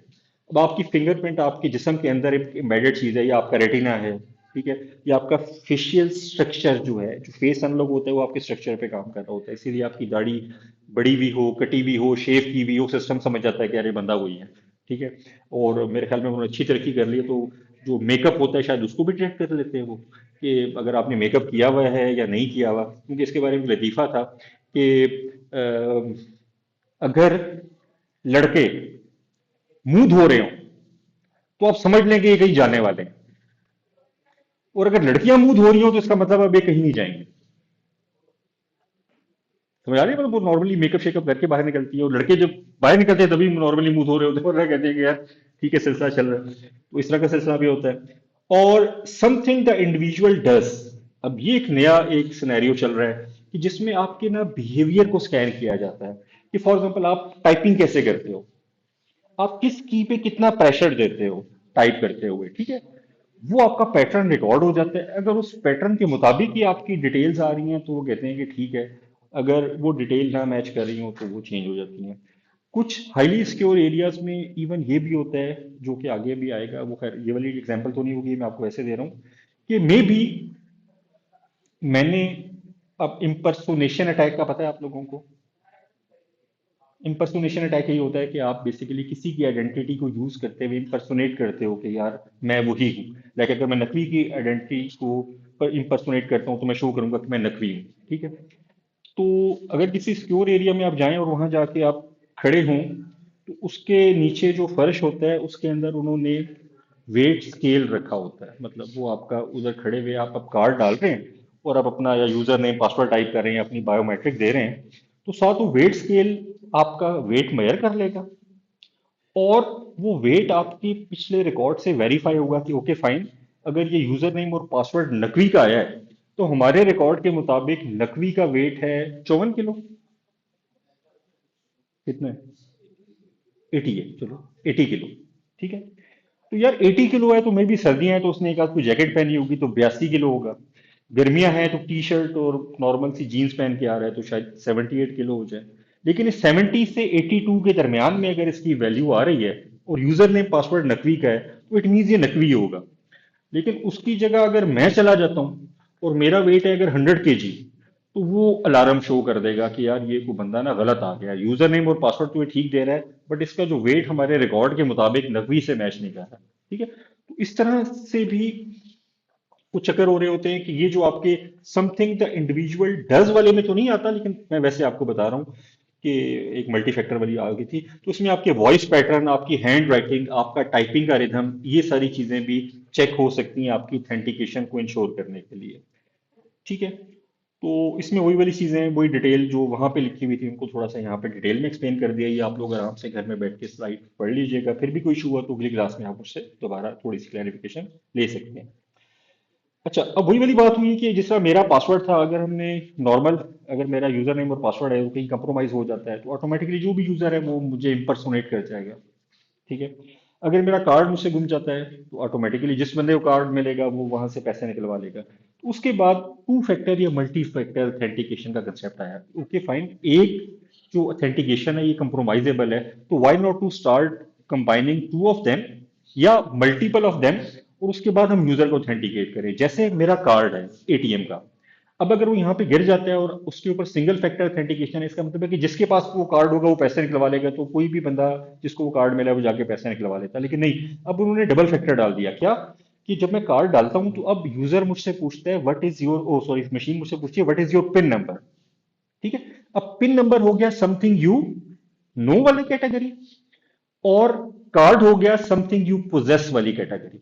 अब ये दो फैक्टर्स आ गए, तो पहले तो मैं पोजेस वाला शो करूंगा और अपना कार्ड निकाल के मशीन में डालूंगा तो पोजेस वाला चैलेंज सॉल्व हो जाएगा कि ओके फाइन, ये फैसल साहब लग रहे हैं क्योंकि इन्होंने कार्ड वही वाला डाला जो फैसल साहब को इशू हुआ था। अब वो कहेगा ओके अपना पिन नंबर बताएं। अब ऑटोमेटिकली जब मैं पिन नंबर, अगर मैं ही हूं तो मुझे तो पता है मेरा पिन नंबर क्या है, तो मैं वो डालूंगा तो समथिंग यू नो वाली कैटेगरी भी टिक हो जाएगी कि ठीक है इसने पिन नंबर भी सही डाला है और कार्ड भी वही वाला है, तो ऑटोमेटिकली इसका मतलब है कि फैसल साहब ही हैं। तो अदरवाइज वो रिजेक्ट कर देगा। लाइक अगर किसी को मेरा कार्ड मिलता है उसको मेरा पिन नहीं पता तो ऑटोमेटिकली वो गलत पिन डालेगा तो सिस्टम को पता चल जाएगा कि वो गलत बंदा बैठा हुआ है तो आपको पैसे नहीं निकलवाने देगा। तो यही वाली चीज इस पिक्चर में डिपिक्ट की गई है कि आप सबसे पहले आपको पहली ऑथेंटिकेशन की लॉजिक पूछी जाती है। जब आप उसको ओके करते हैं तो उसके बाद सेकंड फैक्टर की ऑथेंटिकेशन इंप्लीमेंट होती है, और अगर आप उसको भी पास कर लेते हैं तो देन आपको सिस्टम का एक्सेस मिल जाता है। अदरवाइज किसी भी एक लेवल के ऊपर आप फेल कर जाएं तो सिस्टम आपको जो भी आगे आपकी एक्टिविटी है उसको करने के लिए नहीं देता। ठीक है। अच्छा, और मल्टीपल फैक्टर का ये फायदा होता है कि ये दोनों जो है आपस में इंडिपेंडेंट चल रहे होते हैं। ठीक है, जैसे आपने फॉर एग्जाम्पल अब आपको कार्ड इशू होते हैं तो पिन नंबर आपको अलग से जनरेट करवाना पड़ता है। ठीक है, इसी तरह वही वाली बात है कि अगर आपका पिन नंबर चेंज होना है तो उसके लिए आपको कार्ड चेंज करवाने की जरूरत नहीं है, आप किसी भी टाइम जाके अपना पिन नंबर अपनी ऐप से या एटीएम मशीन से चेंज करवा सकते हैं। तो दोनों इंडिपेंडेंट लेवल पे मैनेज हो रहे होते हैं। ठीक है, तो इससे बेनिफिट ये होता है कि आपका एक कंप्रोमाइज अगर हो भी जाए, ठीक है, तो दूसरे की कंप्रोमाइजेशन के लिए उसको अलग से वो पूरा प्रोसेस उस नए सिनेरियो के हिसाब से वो करना पड़ता है। जैसे पिछले हफ्ते में कुछ अटैक हुआ था जिसके बाद इन्होंने हमारे जितने भी एटीएम कार्ड हैं वो चेंज करना शुरू कर दिए। पहले एटीएम कार्ड पे सिर्फ वो पीछे एक स्ट्रिप सी लगी हुई होती थी, सिंपल। ठीक है, लेकिन उसको उन्होंने मिमिक करना शुरू कर दिया लोगों ने, और उसको कवर करने के लिए फिर इन्होंने अब चिप बेस्ड कार्ड इशू करना शुरू कर दिया। ठीक है ना, तो अब चिप बेस्ड कार्ड जब इशू किए तो उससे मेरी पिन पे कोई फर्क नहीं पड़ा, मेरी पिन वही है जो उनके रिकॉर्ड में पड़ी हुई है। या अगर मैं पिन चेंज कर लेता हूं तो मेरे कार्ड, मुझे ये नहीं करना पड़ेगा मैं कार्ड नहीं इशू करवाऊं क्योंकि मैंने पिन चेंज कर दी है। तो इस तरह से वो सारे सिलसिले चल रहे होते हैं। अच्छा, ऑथेंटिकेशन के लिए ऑटोमेटिकली आपको आइडेंटिटी मैनेजमेंट चाहिए होती है। आइडेंटिटी मैनेजमेंट एक पूरा होल कंसेप्ट है। ठीक है, अब ये वो बेसिक चीजें हैं कि जो हम अगली क्लासेस में अगर कहीं डिस्कस करेंगे और इस हवाले से बात होगी ऑथेंटिकेशन या अवेलेबिलिटी के हवाले से, तो वहां पे हम इन चीजों को डिस्क्राइब नहीं करेंगे, डिस्क्राइब वाला काम हम आज की क्लास में कर लेंगे। ठीक है ना, तो इसमें आइडेंटिटी मैनेजमेंट के लिए क्या चीज होती है कि नंबर वन तो ये कि जाहिर है अगर आपने पोजेस करवाना है कि आई एम फैसल, ठीक है, तो उसके लिए अब कहीं पे मैंने रिकॉर्ड रखना है ना कि यार ये एक फैसल साहब हैं, या ये नकवी साहब है, इनका वजन इतने केजी है, इनका नाम ये है, इनका पासवर्ड ये है, ठीक है, इनको हमने फलां नंबर का कार्ड इशू किया हुआ है जो इनके पास है एटीएम वाला, ठीक है, इस तरह की सारी, या इनकी बायोमेट्रिक है, उस बायोमेट्रिक का जो स्कैन होगा वो वहां पे किसी जगह पे, वो कहाँ पे सेव होगा, वो आइडेंटिटी मैनेजमेंट सिस्टम के अंदर सेव होगा। तो इसका मतलब है कि अगर हमने अपने सिस्टम में ऑथेंटिकेशन डालनी है, तो हमने अपने सिस्टम के अंदर एक पूरा आइडेंटिटी मैनेजमेंट सिस्टम भी इंप्लीमेंट करना होगा। ठीक है, क्योंकि अगर वो होगा तो हमें पता होगा ना, हम वेरीफाई करवाएंगे उस लॉगिन वाले, पासवर्ड वाले या इस तरह वाले सिनेरियो से। अच्छा, तो आइडेंटिटी का ना एक पूरा लाइफ साइकिल होता है। ठीक है, आपकी आइडेंटिटी प्रोविजनिंग होती है आइडेंटिटीज की। ठीक है, कि जिस तरह अब आप लोग जब यहाँ पे आए, तो आपका एक स्टूडेंट लॉगिन क्रिएट हुआ होगा। ठीक है, उसका सारी चीजें डिटेल्स बनी होंगी, क्योंकि BCS 1 के स्टूडेंट्स हैं, साइबर सिक्योरिटी जो भी था, और ये इनके नाम पते हैं, इनका ये लॉगिन पासवर्ड है। उसके बाद आपने अपने पासवर्ड कई बार चेंज किए, सारा कुछ किया। जब आप यहाँ से चले जाएंगे तो आपके अकाउंट्स होपफुली लॉक हो जाने चाहिए। ठीक है, जब आपके सेमेस्टर खत्म हो जाएंगे, 8 सेमेस्टर आप पास आउट हो जाएंगे यहाँ से, तो आपके वो सारे खत्म हो जाएंगे, जो भी आपके लॉगिन्स वगैरह हैं, या फिर आप लॉगिन नहीं कर सकेंगे, मतलब आपका वो एक्सेस खत्म हो जाएगा। तो ये पूरा एक लाइफ साइकिल होता है। ठीक है, इसमें सबसे पहला स्टेप जो होता है प्रोविजनिंग का होता है, कि आपकी डिजिटल आइडेंटिटी क्रिएट होती है आपकी एक्चुअल आइडेंटिटी के अगेंस्ट। कि आपने अपनी एक्चुअल आइडेंटिटी में अपना नाम पता एवरीथिंग लिख के दिया, यूनिवर्सिटी वालों को फॉर्म फिल करने के बाद दिया, ठीक है, उसके अगेंस्ट इन्होंने उसके अगेंस्ट कोई एक रोल नंबर इशू किया, और वो रोल नंबर आपकी यहाँ पे डिजिटल आइडेंटिटी बन गया। ऐसा, ये लॉगिन आप किससे करते हो, यूजर नेम आपका रोल नंबर ही होता है ना, तो वो आपकी डिजिटल आइडेंटिटी यहाँ पे रोल नंबर है। बाहर क्या है, बाहर आपका नाम है, कि लोग आपको आपके नाम से बुलाते हैं, इनको इनके नाम से बुलाते हैं। तो वो आपकी वहां पे पर्सनल आइडेंटिटी जो है, डिजिटल नहीं, पर्सनल आइडेंटिटी आपके नाम से चल रही होती है हमारी आम दुनिया में। तो यहाँ हमारी जो वर्चुअल वर्ल्ड है, इसके अंदर आपकी कोई डिजिटल आइडेंटिटी क्रिएट होती है जो आपके साथ मैप हो जाती है, कि ये जो रोल नंबर है ये मिस्टर एक्स को साइन कर दिया, ये रोल नंबर मिस्टर वाई को साइन कर दिया। ठीक है, उसके बाद उसके अगेंस्ट आपके कुछ रूल्स एंड रेगुलेशन डिफाइन होंगे, जो कि आगे किसी जगह पे आएंगे, वो आपके अथराइजेशन के स्टेप में आएगा, कि ओके ये वाला यूजर क्या कर सकता है, मेरा जो यूजर बना है वो क्या कर सकता है, आपके जो HOD है उनका यूजर क्या क्या उसको राइट्स में ले हुए हैं, वो क्या कर सकते हैं। ठीक है, और उसके बाद जब मैं यहाँ से चला जाता हूँ या आप यहाँ से चले जाते हैं, तो उसके बाद उस आइडेंटिटी को डीकमीशन भी किया जाता है, या उसको समझ लें कि एक तरह का डीएक्टिव कर दिया जाता है, ताकि अब दोबारा से वो बंदा इसको यूज करके आपके LMS में लॉगिन ना कर सके जब आपकी डिग्री कंप्लीट हो जाती है।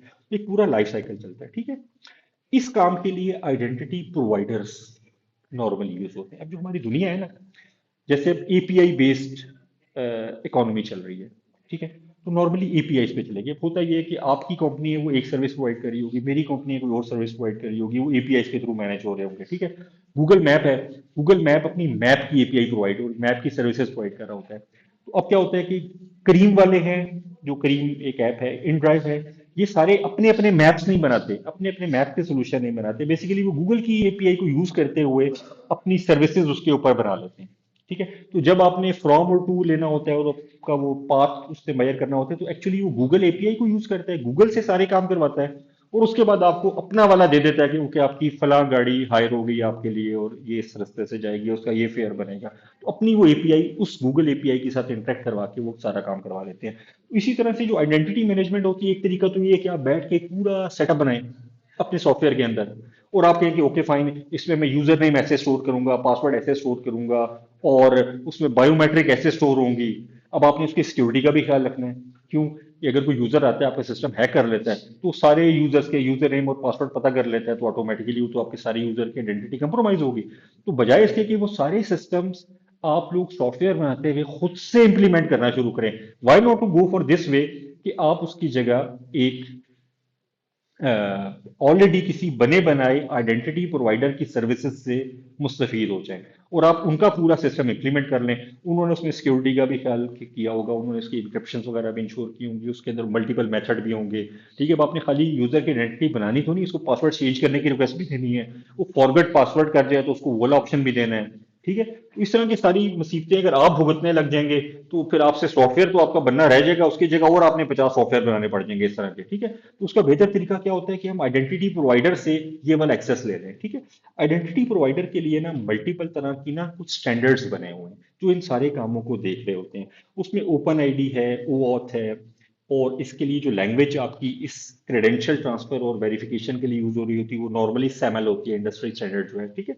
सिक्योरिटी एजर्शन मार्कअप लैंग्वेज, इस लैंग्वेज के इस पैटर्न में होता है ना कि जी ये जो मैं टेक्स्ट भेज रहा हूँ ये यूजर नेम है और ये जो मैं टेक्स्ट भेज रहा हूँ ये पासवर्ड है। तो समझ लो एक्सएमएल के वो टैग्स लगे हुए होंगे कि यूजर नेम का टैग होगा तो आगे जो आपने यूजर नेम दिया है वो जा रहा होगा उस जब डेटा ट्रांसफर होगा, और पासवर्ड के टैग के अंदर पासवर्ड जा रहा होगा, ठीक है। तो इस तरह से करके वो जो सैमल है ना उसके जो स्पेसिफिक वो एसेट्स होते हैं उसके अंदर रहते हुए वो आप डाटा को एक दूसरे के साथ जो एपीआईज होती हैं वो शेयर करती हैं, उस सिस्टम में वो शेयर करते हैं, ठीक है। फिर उसके अंदर डिफरेंट तरह के आइडेंटिटी एट्रीब्यूट्स का ख्याल रखना पड़ता है। अभी आपकी डिपेंड करेगा कि आप सॉफ्टवेयर डिजाइन कर रहे हैं तो आपके लिए आइडेंटिटी एट्रीब्यूट क्या इंपॉर्टेंट है। जैसे आप लोगों के एलएमएस के लिए आपकी आईडी जो है, यूजर नेम जो आपका रोल नंबर होता है वो इंपॉर्टेंट होगा एट्रीब्यूट, ठीक है। उसके साथ आपका और क्या चीज जाएगी, कोई आइडेंटिफिकेशन नंबर जाएगा, कोई ईमेल एड्रेस होगा। जीमेल में हमारी आइडेंटिटी के लिए क्या एट्रीब्यूट यूज हो रहा होता है, जो हमारा ईमेल आईडी है, ठीक है। और वही ईमेल आईडी फिर मल्टीपल जगहों पे हम लॉगिन जब करते हैं तो कई आपने देखा ना सर्विसेज होती है वो कहते हैं कि log in through Facebook, log in through Gmail, तो आपको वहां नया अकाउंट शुरू से नहीं बनाना पड़ता। वो एक्चुअली जीमेल की आइडेंटिटी प्रोविजन सर्विस को इस्तेमाल करते हुए आपको ऑथेंटिकेट कर लेते हैं। तो बजाय इसके कि आप हर जगह पे जाके अपना अकाउंट बनाते रहें, वो कहते हैं कि ठीक है हमने वो जो identity provider of the Gmail है या गूगल है उससे हमने लिंक किया हुआ है अपने आप को, तो आप अपना उस अकाउंट की ऑथेंटिकेशन करवा लें, आपको हमारे पास नया अकाउंट बनाने की जरूरत नहीं, हम आपके जीमेल वाले के थ्रू आइडेंटिफिकेशन जो है वो करवा लेंगे। वो आइडेंटिफिकेशन नॉर्मली सर्टिफिकेट बेस्ड भी होती है, और नॉर्मली उसके एक दो और एस्पेक्ट्स होते हैं उनको हम देख लेते हैं, वो होते हैं आइडेंटिटी टोकन्स। तो जीमेल वाला जो एस्पेक्ट होता है वो आइडेंटिटी टोकन्स को इस्तेमाल करता है, ठीक है। तो होता ही है कि जब आप किसी कंपनी को रिक्वेस्ट करते हैं कि मैंने लॉगिन करना है थ्रू जीमेल, तो वो कहता है ओके फाइन। तो वो जीमेल की एपीआई को रिक्वेस्ट भिजवा देता है, तो जीमेल की एपीआई एक अपना प्रॉम्प्ट आपके सामने शो करती है जिसमें लिखा होता है कि यार ये जो साइट है ये आपके जीमेल अकाउंट के थ्रू एक्सेस मांग रही है, तो क्या आप इस साइट को एक्सेस देना चाहते हैं कि नहीं देना चाहते। तो आप उसको यस कर देते हैं और साथ बताती है कि ये अकाउंट, ये जो साइट है ये आपकी फला फला फला इंफॉर्मेशन को एक्सेस करेगी, ठीक है।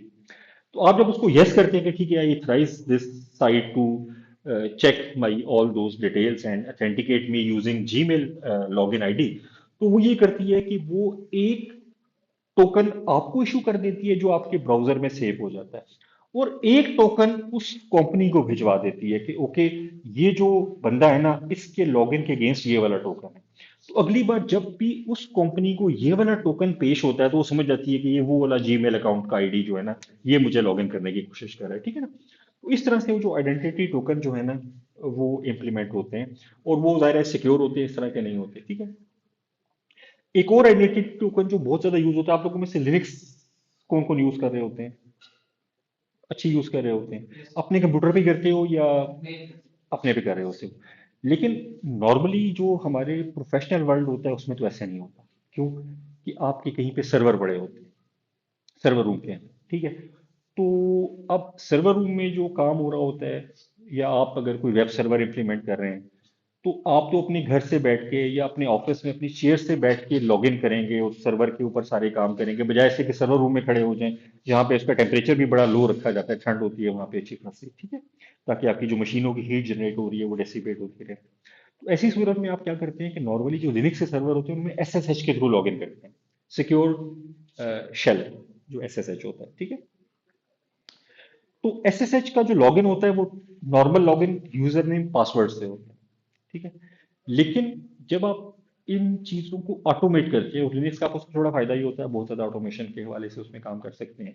तो अगर आपने एक स्क्रिप्ट लिख दिया जो कि एक सिस्टम में लॉगिन कर रहा है, और वो जाके आज से 5 दिन पहले की जितनी टेम्परेरी फाइलें जनरेट हुई हैं उनको साफ कर रहा है ताकि आपकी जो टेम्परेरी फाइलें हैं वो क्लीन होती रहें। तो ऐसी सूरत में जब वो एसएसएच से आपका स्क्रिप्ट लॉगिन करेगा तो वो तो आगे मांग रहा होगा यूजर नेम और पासवर्ड। तो उस टाइम स्क्रिप्ट का फिर क्या फायदा हुआ कि जब स्क्रिप्ट चले तो आपको बैठ के यूजर नेम एंड पासवर्ड हाथ से देना पड़े, तो उसका मतलब है कि वो तो आप खुद ही बैठ जाओ और लॉग इन कर लो और वहां पे कमांड लिख दो हाथ से, फिर बाकी के 4 काम भी खुद ही कर लो। तो इस काम के लिए एसएसएच की बेस्ड ऑथेंटिकेशन यूज होती है। की बेस्ड ऑथेंटिकेशन ये होती है कि आपके कुछ कीज, कुछ टोकन्स, कुछ आरएसए के हवाले से वो जो सर्टिफिकेट्स होते हैं वो जनरेट हो जाते हैं, पब्लिक और प्राइवेट कीज बन जाती हैं, ठीक है। वो की आप सर्वर पे भिजवा देते हैं, ठीक है। जब भी आपका स्क्रिप्ट लॉगिन करने की कोशिश करता है तो पहले वो चेक करता है कि क्या ये जो सिस्टम मेरे पास ऑथेंटिकेट होने के लिए आ रहा है, क्या इसकी मेरे पास वैलिड की आई हुई है कि नहीं आई हुई। अगर तो वैलिड की आई हुई होती है, जो एसएसएच होता है वो पहले की बेस्ड ऑथेंटिकेशन को चेक करता है। अगर तो उसको अपने रिकॉर्ड में से की मिल जाए तो वो फिर की बेस्ड ऑथेंटिकेशन पे चला जाता है। वो चैलेंज और रिस्पॉन्स का एक साइकिल कंप्लीट कर देता है, और वो सक्सेसफुली कंप्लीट हो जाए तो बगैर कुछ किए आपको एक्सेस मिल जाता है।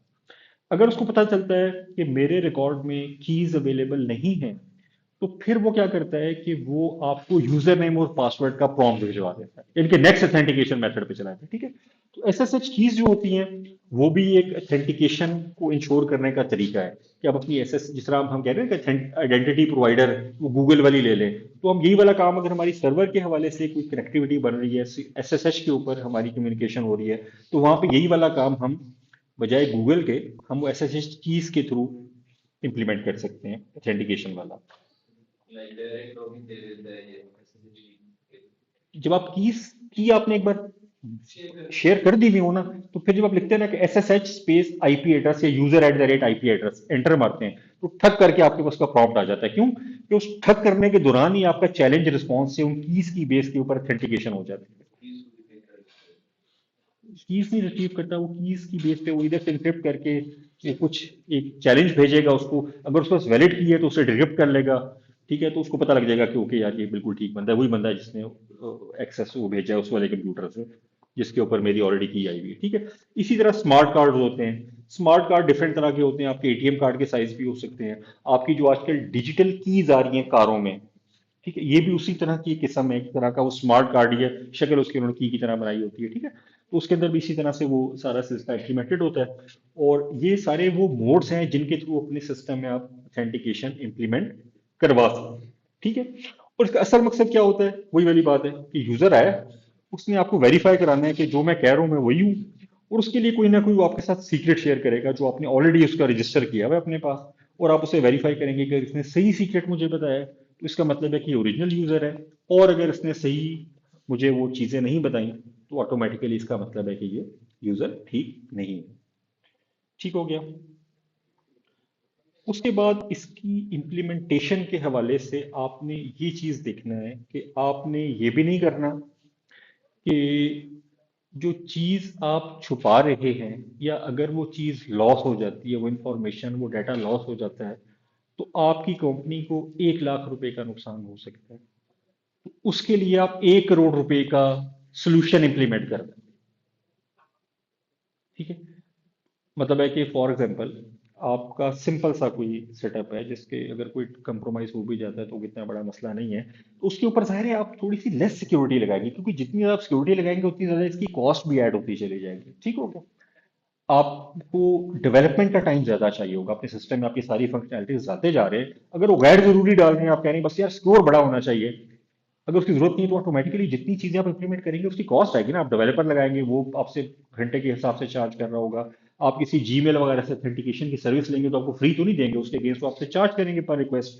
तो ऑटोमेटिकली तो आपने ये बड़ा ख्याल रखना है कि आपकी एक्चुअली सिक्योरिटी की रिक्वायरमेंट क्या है, और जो डाटा प्रोटेक्ट कर रहे हैं अपने सॉफ्टवेयर के अंदर उसकी एक्चुअल वैल्यू क्या है।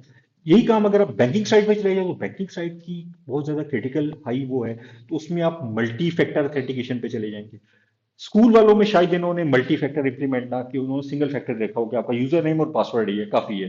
क्योंकि अगर आप इनके अकाउंट से लॉगिन कर लोगे तो क्या पता चलेगा, पता चल जाएगा यार इनकी अटेंडेंस कितनी है, पता चल जाएगा इनके मार्क्स कितने हैं, और क्या इसमें से निकाल लोगे। ठीक है, इसके लिए अगर हम 6 फैक्टर्स की ऑथेंटिकेशन पे अटेंडेंस मैनेजमेंट सिस्टम पे लगा देते हैं तो मेरा ख्याल है वो यूजलेस होगा। ठीक है, तो आपने सॉफ्टवेयर डिजाइन करते हुए आपने ये भी देखना है कि मैंने सिक्योरिटी कितनी रखनी है, और उसकी हमारे सिस्टम के हिसाब से जो हम सॉफ्टवेयर डेवलप करने जा रहे हैं उसकी एक्चुअली रिक्वायरमेंट क्या बन रही है। ठीक हो गया। अच्छा, फिर इसके अंदर आपने ना जो रिक्वायरमेंट होती है अपने सॉफ्टवेयर चाहे बना रहे हो, चाहे आप थर्ड पार्टी आइडेंटिटी प्रोवाइडर की सर्विस सेलेक्ट कर रहे हो।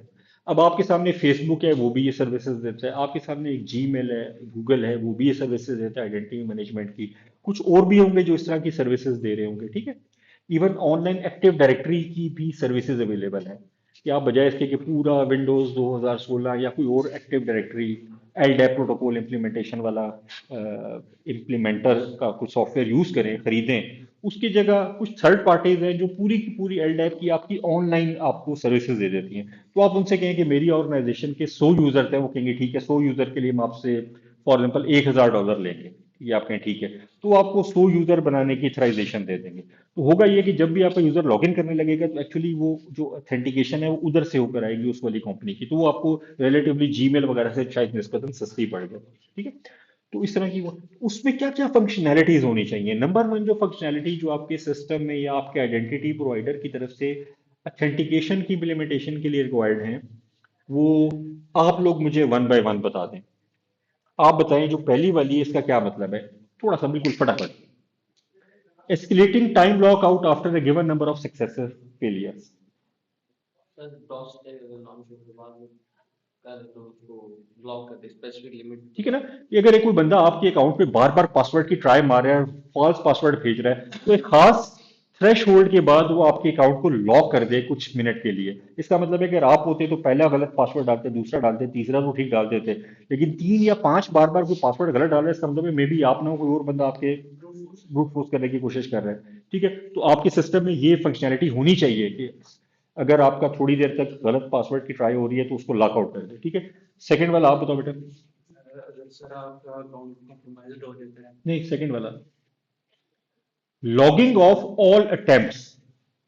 आपका जब भी कोई यूजर ऑथेंटिकेट सक्सेसफुली हो जाता है, सही यूजर नेम पासवर्ड या जो भी चीज है वो देता है, या गलत देता है, दोनों सूरतों में उसका लॉग जरूर बन रहा हो पीछे। ठीक है, सेकंड पॉइंट की बात कर रहा था ना, आप कुछ और बताने लगे थे, कोई बात नहीं। बेटा आप तीसरा बताओ। ऑर्गेनाइजेशन सिस्टम को जो है वो इंटीग्रेट करना है जब ऑथेंटिकेशन सक्सेसफुल होता है, जैसे क्यों? क्यों कि हमने एक्चुअली ऑथेंटिकेशन डालने का तो मकसद ये है कि हमें एक्चुअल रिक्वायरमेंट अथराइजेशन की है। ऑथेंटिकेशन होगी तो हमें पता चलेगा कि इस बंदे को राइट कौन से देने हैं, इसको हमने अटेंडेंस में सिर्फ व्यू करने का राइट देना है या चेंज करने का राइट भी देना है। ठीक है, इसलिए हम ऑथेंटिकेशन लगा रहे हैं, वरना हमें क्या जरूरत है ऑथेंटिकेशन लगाने की। ठीक है, तो इसकी वजह से ये जब ऑथेंटिकेट हो जाए तो ये अथराइजेशन सिस्टम को कोई डाटा प्रोवाइड करने के काबिल हो, इंटीग्रेट हो सके उसके साथ, कि भाई ये वाला यूजर आ गया, अब आगे तुम देख लो इसके कौन कौन से अथराइज राइट है, उनके ऊपर इसको जो भी एक्सेस देना है दे दो। ठीक है, तो उसको डाटा पास ऑन कर सके, चाहे वो अपने अपना बनाए चाहे अपने थर्ड पार्टी खरीदे, उसके अंदर ये फंक्शनैलिटी जरूर होनी चाहिए। अच्छा, उसके बाद सेकंड वन आप बताओ बेटा। पासवर्ड हम्म।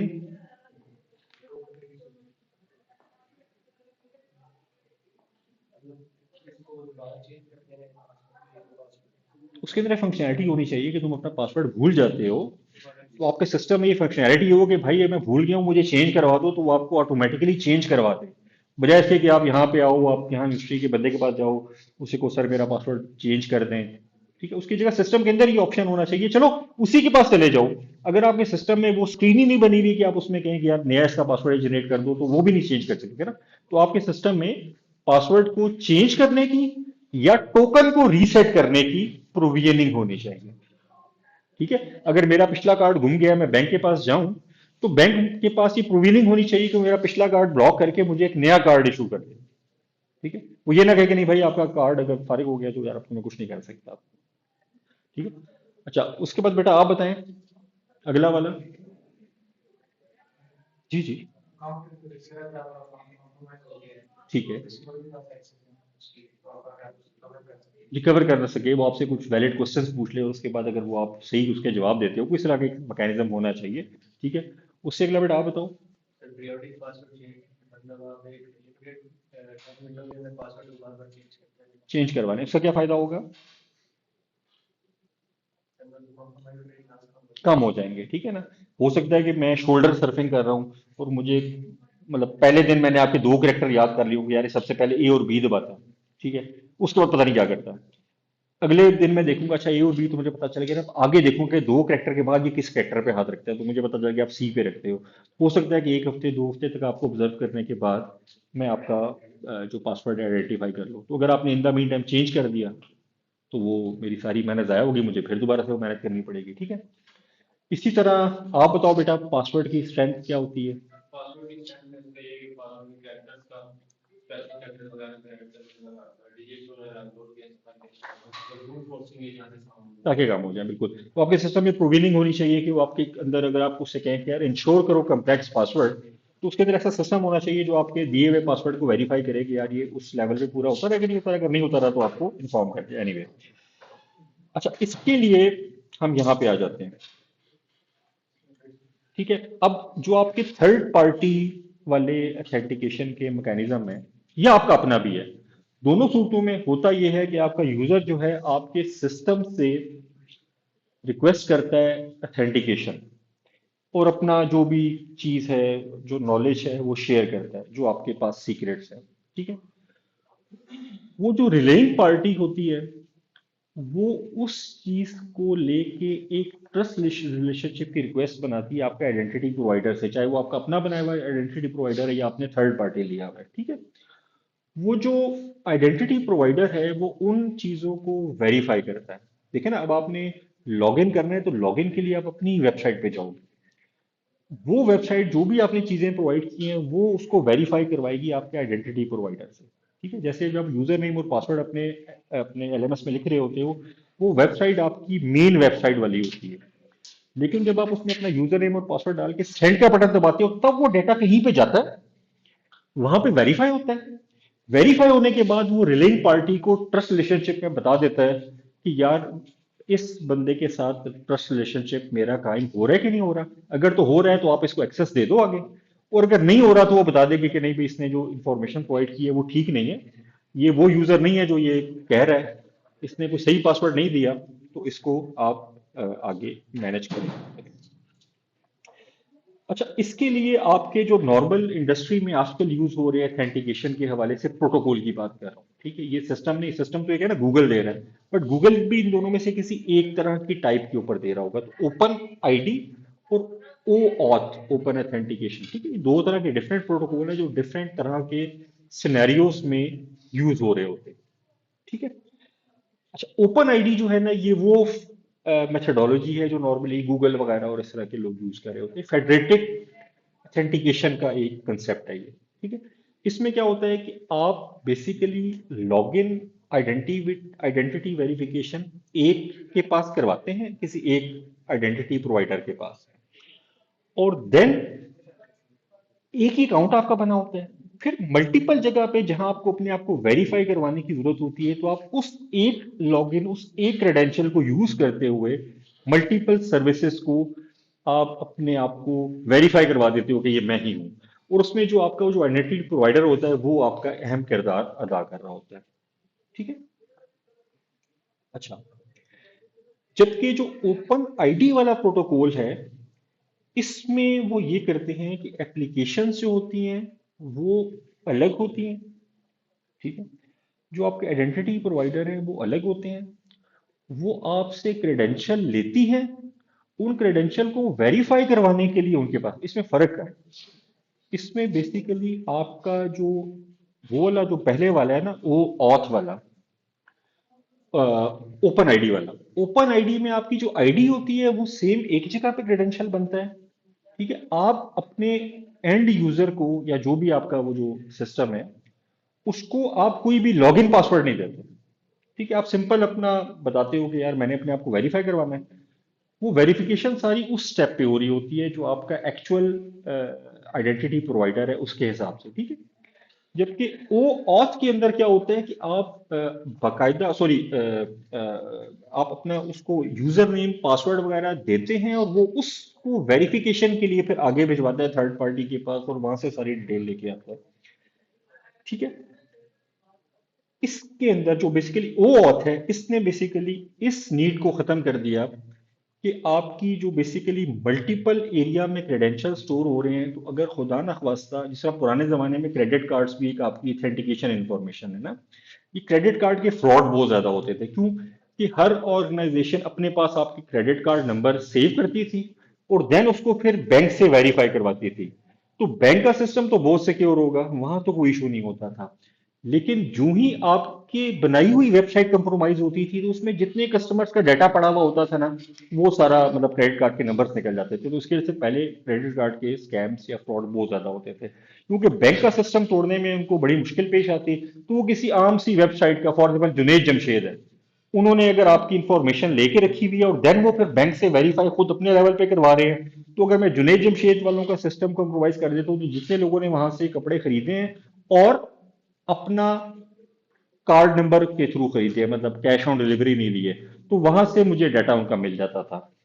उसकी जगह अब क्या हो रहा है कि जिस वक्त मैं जुनेद जमशेद के पास जाके चीजें खरीद के चेकआउट करता हूं, तो वो मुझे अपने पास कोई इंफॉर्मेशन नहीं लेता, वो मुझे रीडायरेक्ट कर देता है बैंक की वेबसाइट के ऊपर। ठीक है, और मुझे बैंक की वेबसाइट ऑथेंटिकेट करवाती है वो चीजें। वो जो आपका वो है जुनेद जमशेद का वेबसाइट है, उसको कुछ पता नहीं कि ये कहाँ पे क्या एंट्री हो रही है, बैंक आपसे क्या इंफॉर्मेशन मांग रहा है, आप उसको क्या टाइप करके दे रहे हैं। उस टाइम पे वो जो पेज खुलता है, वो एक्चुअली आपके बैंक का पेज होगा। वो इंफॉर्मेशन जो भी ऑथेंटिकेशन आप वेरीफाई करवा रहे हो, वो किसको करवा रहे हो? बैंक को करवा रहे हो। उसके लिए वो ब्लैंक है, उसने आपको रीडायरेक्ट करवा दिया बैंक के साथ। बैंक ने आपसे क्या पूछा, क्या वेरीफाई किया, आपसे यूजर नेम लिया, पासवर्ड लिया, क्रेडिट कार्ड नंबर लिया, बायोमेट्रिक आइडेंटिफिकेशन करवाई। ये बैंक का मामला है और आपका मामला है। एंड में वेरीफाई होने के बाद बैंक आपके जुनेद जमशेद को वापस ये बता देगा कि यार ये बंदा ऑथेंटिकेट हो गया और इससे मैंने इतने पैसे काट लिए हैं। ठीक है, अब वो जुनेद जमशेद जब देखेगा कि ओके यार, इस बैंक ने मुझे ओके कर दिया है कि इस बंदे के पैसे कट गए हैं, कैसे वेरीफाई हुआ है, क्या यूजर नेम पासवर्ड दिए गए हैं, वो बैंक और आपस का मामला था, जुनेद जमशेद को कुछ पता नहीं।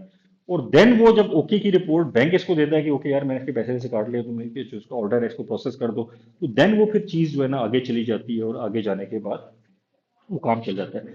इस वाली अप्रोच का जो सबसे बड़ा फायदा हुआ वो ये हुआ, हम ई कॉमर्स की एग्जांपल लें कि देखो, मुख्तलिफ बैंक हैं, हर बैंक का एक अपना सिस्टम है।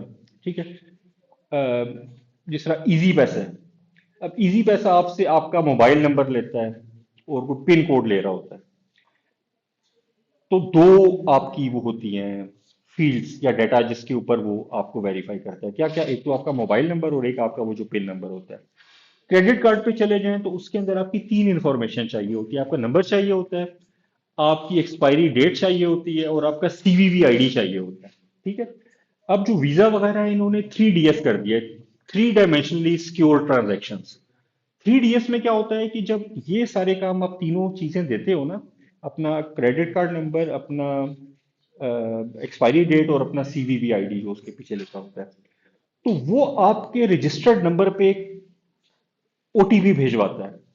ठीक है, वो ओटीपी आपको फिर एंटर करना पड़ता है। तो ये चौथा स्टेप एक और ऐड हो जाता है। मतलब पहले वाली चीज इजी पैसा वाले सिर्फ यूजर नेम पासवर्ड लेते हैं, आपका मोबाइल नंबर और आपका वो जो पिन कोड होता है। नॉर्मल जो बैंक क्रेडिट कार्ड वाले होते हैं वो आपसे सिर्फ क्रेडिट कार्ड नंबर और साथ दो इंफॉर्मेशन लेते हैं। जबकि जो 3D सिक्योर वाले कार्ड होते हैं वो आपसे वो तीनों चीजें लेने के बाद एक और एक्स्ट्रा स्टेप भी करवाते हैं कि यार आपने ओटीपी जो भेजा है वो भी डालें। अब आप देखें ना कि अगर तो वो पुराने वाले सिस्टम पे आप चलते रहते कि आप डाटा खुद लेते और आगे रेलेवेंट बैंक को भिजवाते या पेमेंट पार्टी को भिजवाते, वो आपको वेरीफाई करवाती कि यार ये ठीक है कि नहीं है, और फिर आप उसको आगे प्रोसेस करते, तो अब आपको 6 पेज बनाने पड़ते। देखना पड़ता कि यार ये यूजर जो है इजी पैसा में जा रहा है, तो इसको मैं वो वाला पेज डिस्प्ले करूं जिसमें सिर्फ मोबाइल नंबर और पिन की इंफॉर्मेशन लेनी है। अगर ये कह रहे हैं मैंने वीजा वाले में जाना है, तो चेक करो कि इसका जो वीजे वाली कंपनी है वो 3D सिक्योर वाली है या नॉर्मल वाली है। अगर तो नॉर्मल वाली है तो उसको वो वाला पेज डिस्प्ले कर दो जिसमें से सिर्फ क्रेडिट कार्ड नंबर और एक्सपायरी डेट और वो दो चीजें डाल दी हैं। लेकिन अगर इसकी 3D सिक्योर वाली है तो फिर एक और पेज बनाओ। जब ये तीनों काम हो जाएं तो बैंक से कहो कि इसको ओटीपी भेजे। जब बैंक ओटीपी भेजेगा तो इससे वो ओटीपी भी मांगो, फिर वो सारी चीजें उठा के बैंक को पेश करो। तो ये तो फिर आपके लिए मुसीबत बन जाती कि आपको ये इतनी मुसीबतें अपनी ऑथेंटिकेशन सिस्टम में या अपने उसके अंदर पेजेस बना बना के डालने पड़ते और वो रेलेवेंट इंफॉर्मेशन लेके आगे बैंक को भिजवानी पड़ती। इसका फिर बेहतर हल, मॉडर्न सोल्यूशन उनका ये निकाला गया कि instead of doing all that hassle, why not to redirect the person towards his bank. अब बैंक आगे उससे एक चीज मांगे, पेमेंट वाला जो है वो उससे 6 चीजें मांगे, वो उससे यूजर नेम पासवर्ड मांग ले, वो उससे पिन कोड मांग ले, वो उससे ओटीपी भी मांग ले, वो बैंक की हैजल है। आप जो ही पेमेंट के ऊपर चेकआउट का बटन प्रेस करें, वो भिजवाए बैंक को, उससे बैंक उससे जो भी इंफॉर्मेशन लेनी है पूछ ले। जब बैंक मुतमईन हो जाए कि हाँ यार ये बंदा ठीक है हमारे हिसाब से, तो हमें ओके की रिपोर्ट भिजवा दे उसके पैसे काट के। तो हम आगे उसको बता देंगे कि यार योर ट्रांजेक्शन हैज प्रोसेस्ड और ये आपको इतने दिन में डिलीवर हो जाएगी। तो ये कंसेप्ट समझ आया आपको? ये हमें बेसिकली ओपन आईडी और ओ ऑफ के अंदर बहुत सारी चीजें सिमिलर हैं, बट कुछ चीजें ऐसी हैं जो पहले नहीं थी और अब हमें एक्स्ट्रा एडवांटेज मिलना इसलिए शुरू हो गया कि डेवलपर इन सारी कम्प्लेक्सिटीज से आजाद हो गया। अब डेवलपर का ये काम नहीं है कि वो एक एक चीज के ऊपर वेरीफाई करता रहे। फिर अगर फॉर एग्जांपल कल को ये जो इजी पैसा वाले हैं ये भी कहते हैं कि आज से जी हम आपको ओटीपी भी भेजा करेंगे, ठीक है। अब वो बैंक का जो डेवलपर है वो फिर फंस गया कि यार अब तो मैंने इजी पैसा वाले पेज में अब ये ओटीपी वाला भी चेक डालना है कि जब वो अपना यूजर नेम और पासवर्ड दे दे तो ओटीपी भी इसको भिजवाना है, वो भी हमने रिसीव करवाना है। तो इन सारे मसाइल से वो आजाद हो गया। उसका सिर्फ काम इतना है कि जब पेमेंट का चेकआउट आए उसको रिडायरेक्ट कर दो बैंक वाले के पास। बैंक उससे एक इन्फॉर्मेशन लेता है, 20 इन्फॉर्मेशन लेता है, उसका ताल्लुक नहीं है। जब वो वहां से वापस आएगा और ओके की रिपोर्ट के साथ आएगा तो ये कहेगा ओके फाइन ठीक है आपको हम चीजें भिजवा रहे हैं, ठीक हो गया। अच्छा, इस सारे में वही सारी डिटेल्स लिखी हुई है क्रेडेंशियल मैनेजमेंट की। हमारा टाइम मेरे ख्याल में ओवर हो गया है, 1 बज चुके हैं, ठीक है। अच्छा, अब हम यूं करते हैं, मैं देख लूं कि इससे आगे ये क्रेडेंशियल मैनेजमेंट कितना रह गया है। थोड़ा सा, ये 2 ही स्लाइड्स है बस, हम इसको वाइंड अप करते हैं। ये सारी डिटेल वही लिखी हुई है, ठीक है। मैं थोड़ा सा ना टेक्स्ट, मैं वैसे ना एमएस की मेरी क्लास हो ना तो मैं टेक्स्ट डालता नहीं हूँ, ठीक है। बैचलर वाले बच्चे कुछ अच्छे भी होते हैं, कुछ ज्यादा अच्छे होते हैं। वो अच्छे होते हैं वो पढ़ लेते हैं, जो ज्यादा अच्छे होते हैं वो कहते हैं नहीं यार हमें तो आता है तो हमें पढ़ने की क्या जरूरत है, ठीक है। तो बेहतर तो मैं आपको रिकमेंड ये करूंगा कि मैं आपको बुक साथ साथ बताता जाऊंगा। तो आपने ना कोशिश ये करना है कि जब भी अगले लेक्चर से पहले पहले आपको टाइम मिले आप बुक को एक बार जरूर देख लें, क्योंकि जब मैं क्विज लूंगा तो ऑटोमेटिकली पिछले लेक्चर के हवाले से होगा तो उसमें आपको कुछ ना कुछ आइडिया होना चाहिए। लेकिन एटलीस्ट आप स्लाइड के अंदर जो सारा टेक्स्ट है मैंने कहीं ना कहीं बुक से ही उठा के डाला हुआ होता है, तो चलिए आप स्लाइड ही पढ़ लेंगे तो आपको थोड़ा सा बेसिक आइडिया हो जाएगा, ठीक है। अदरवाइज अगर मेरी आप एमएस वाली, यही मैं अगर क्लास एमएस को पढ़ा रहा होता ना तो यहाँ पे कोई 4 पॉइंट्स इसी तरह के होते, बट वो पॉइंट के आगे चार चार करेक्टर ही लिखे होते और वो मेरे लिए होते कि मैंने एक्चुअली इन चारों में से कौन कौन से पॉइंट्स आपको एक्सप्लेन करने हैं, ठीक है। तो कोशिश ये करें कि जो मेरी रिकमेंडेशन है आप लोगों के लिए वो ये कि आप बुक पढ़ लिया करें, ठीक है, जो बुक का रेलेवेंट चैप्टर होगा। और अगर ना हो तो एटलीस्ट यार स्लाइड्स को जरूर गो थ्रू कर लेना, ठीक है। कुछ ही समझ नहीं आती तो फिर पूछ लीजिएगा, ठीक है। तो ये सारे वो जो फॉर्म्स हैं वही वाले जो हमने देखे कि इसके अंदर क्रेडेंशियल मतलब बेसिकली ऑथेंटिकेशन चल रही थी ना, तो ऑथेंटिकेशन में ये सारी चीजों के बाद इम्प्लीमेंटेशन के बाद इस सारी चीजों में आ क्या रहा होता है, आपके टोकन डिवाइस बायोमेट्रिक्स ये चीजें होंगी वो जो हमने पहले पढ़ी थी, ठीक है। सिंगल फैक्टर होगी या मल्टी फैक्टर होगी, ठीक है। उन सारों की कहीं ना कहीं मैनेजमेंट हो रही होगी। आपके बायोमेट्रिक है तो कहीं पे स्टोर होंगे ना, ताकि बाद में वेरीफाई हो सके कि यार ये वही वाला बंदा है। पासवर्ड है जो कहीं पे स्टोर होगा ना, तो अगली बार जब आप देंगे तो वेरीफाई करेगा कि इसने सही पासवर्ड दिया है कि नहीं दिया, ठीक है। तो ये सारी चीजें आपने स्टोरेज के हवाले से कैसे मैनेज करनी है, ठीक है। जनरेट करनी है तो कैसे करनी है, ठीक है। आपने सिंक करनी है, रिवोक करनी है। सिंक से क्या मुराद होती है कि अगर आपके ना मल्टीपल सिस्टम्स लगे हुए हैं, अब आप प्रोफेशनल एनवायरनमेंट में जब आप आगे जाओगे तो आपको पता होगा कि हाई अवेलेबिलिटी का कंसेप्ट होता है, ठीक है। हाई अवेलेबिलिटी में क्या होता है कि आपका एक प्राइमरी साइट होती है और एक सेकेंडरी साइट होती है, ठीक है। वो हॉट साइट भी हो सकती है, वो कोल्ड साइट भी हो सकती है, वार्म साइट भी है। पढ़े हुए हैं आपने कंसेप्ट डिजास्टर रिकवरी वगैरह के? चलो ये भी कभी हम डिस्कस करेंगे, ठीक है, याद करवाइएगा। तो उसमें क्या होता है कि आप लगा करें कि आपका यहाँ सर्वर रूम है, ये उड़ जाता है, तो अब आप लॉगिन कैसे करोगे, आपका निजाम कैसे चलेगा, कोई पता नहीं। उसके लिए क्या होगा कि हम इसी की डीआर साइट कॉमसेट लाहौर में बना देंगे, तो ये सारा डाटा वहां पे सिंक हो रहा होगा थोड़ी थोड़ी देर बाद। लाइक शाम के 5 बजे जो पूरे दिन में डाटा एंटर हुआ है वो यहाँ से शिफ्ट हो जाएगा उसकी कॉपी लाहौर में, ताकि अल्लाह ना करे कि यहाँ पे कोई मसला होता है, कोई सैलाब आ जाता है, आपका सर्वर रूम फारिग हो गया किसी वजह से, कोई रैंसमवेयर अटैक हो गया। तो अब हम क्या करेंगे कि हम वो जो लाहौर में हमारी कॉपी वो तो बचा हुआ है ना, तो वहां से वो बैकअप ले आएंगे यहाँ पे और एक आध दिन में उस सारे डाटा को रीस्टोर करके अपने सर्वर वापस लाना शुरू कर देंगे, ठीक है। तो ऐसी सूरत में जो डाटा यहाँ एंटर हो रहा है इसकी सिंक इंटरवल क्या होगा आपकी डीआर साइट के ऊपर, ठीक है। अगर आपने 1 महीने का सिंक लिखा हुआ है रखा हुआ है और 29 तारीख को आपका सिस्टम फारिग हो जाता है, तो आपके पास 29 दिन का डाटा लॉस हो गया ना, अगर आपकी सिंकिंग 29 डेज के ऊपर थी। नॉर्मली ऐसे नहीं होता, मिनट्स में होती है। और उसके बाद आखिरी बात कि वो जितने भी क्रेडेंशियल की मैनेजमेंट के हैं उनके अपने अपने प्रोज एंड कॉन्स हैं, उनकी डिफरेंट तरह की हार्डवेयर रिक्वायरमेंट है, उनकी डिफरेंट तरह की कंप्लेक्सिटी रिक्वायरमेंट है और उनकी डिफरेंट तरह की कॉस्ट रिक्वायरमेंट है, ठीक है, गूगल से लोगे उसकी एक फीस होगी, किसी प्राइवेट आइडेंटिटी प्रोवाइडर से होगी उसकी अपनी फीस होगी, अपना इंप्लीमेंट करवाओगे तो उसकी भी कोई फीस होगी ना, पैसे लगेंगे जो बंदा बना के देगा। तो अब आपने ये देखना है कि यार मेरे लिए, मेरे जो मैं डिजाइन कर रहा हूँ सिस्टम, इसके हिसाब से सबसे फीजिबल तरीन चीज कौन सी है, कॉस्ट वाइज भी, जो फंक्शनैलिटी है उसके वाइज भी, और जो मेरी रिक्वायरमेंट है जिनको मैंने फुलफिल करना है उनके वाइज भी। ठीक है, यहाँ पे एलएमएस के लिए मुझे बायोमेट्रिक ऑथेंटिकेशन की जरूरत नहीं है क्योंकि थोड़ा खर्चा आएगा, बायोमेट्रिक डिवाइसेस भी लगानी पड़ेंगी। ठीक है, और लेकिन बैंकिंग के लिए शायद मुझे चाहिए हो कोई बहुत हाई सिक्योर फैसिलिटी है मिनिस्ट्री ऑफ डिफेंस की, तो उसके लिए मैं चाहिए हो। ठीक है बेटा, यहाँ पे अभी हम खत्म करते हैं। अभी हम हैं स्लाइड नंबर 50 के ऊपर। ठीक है।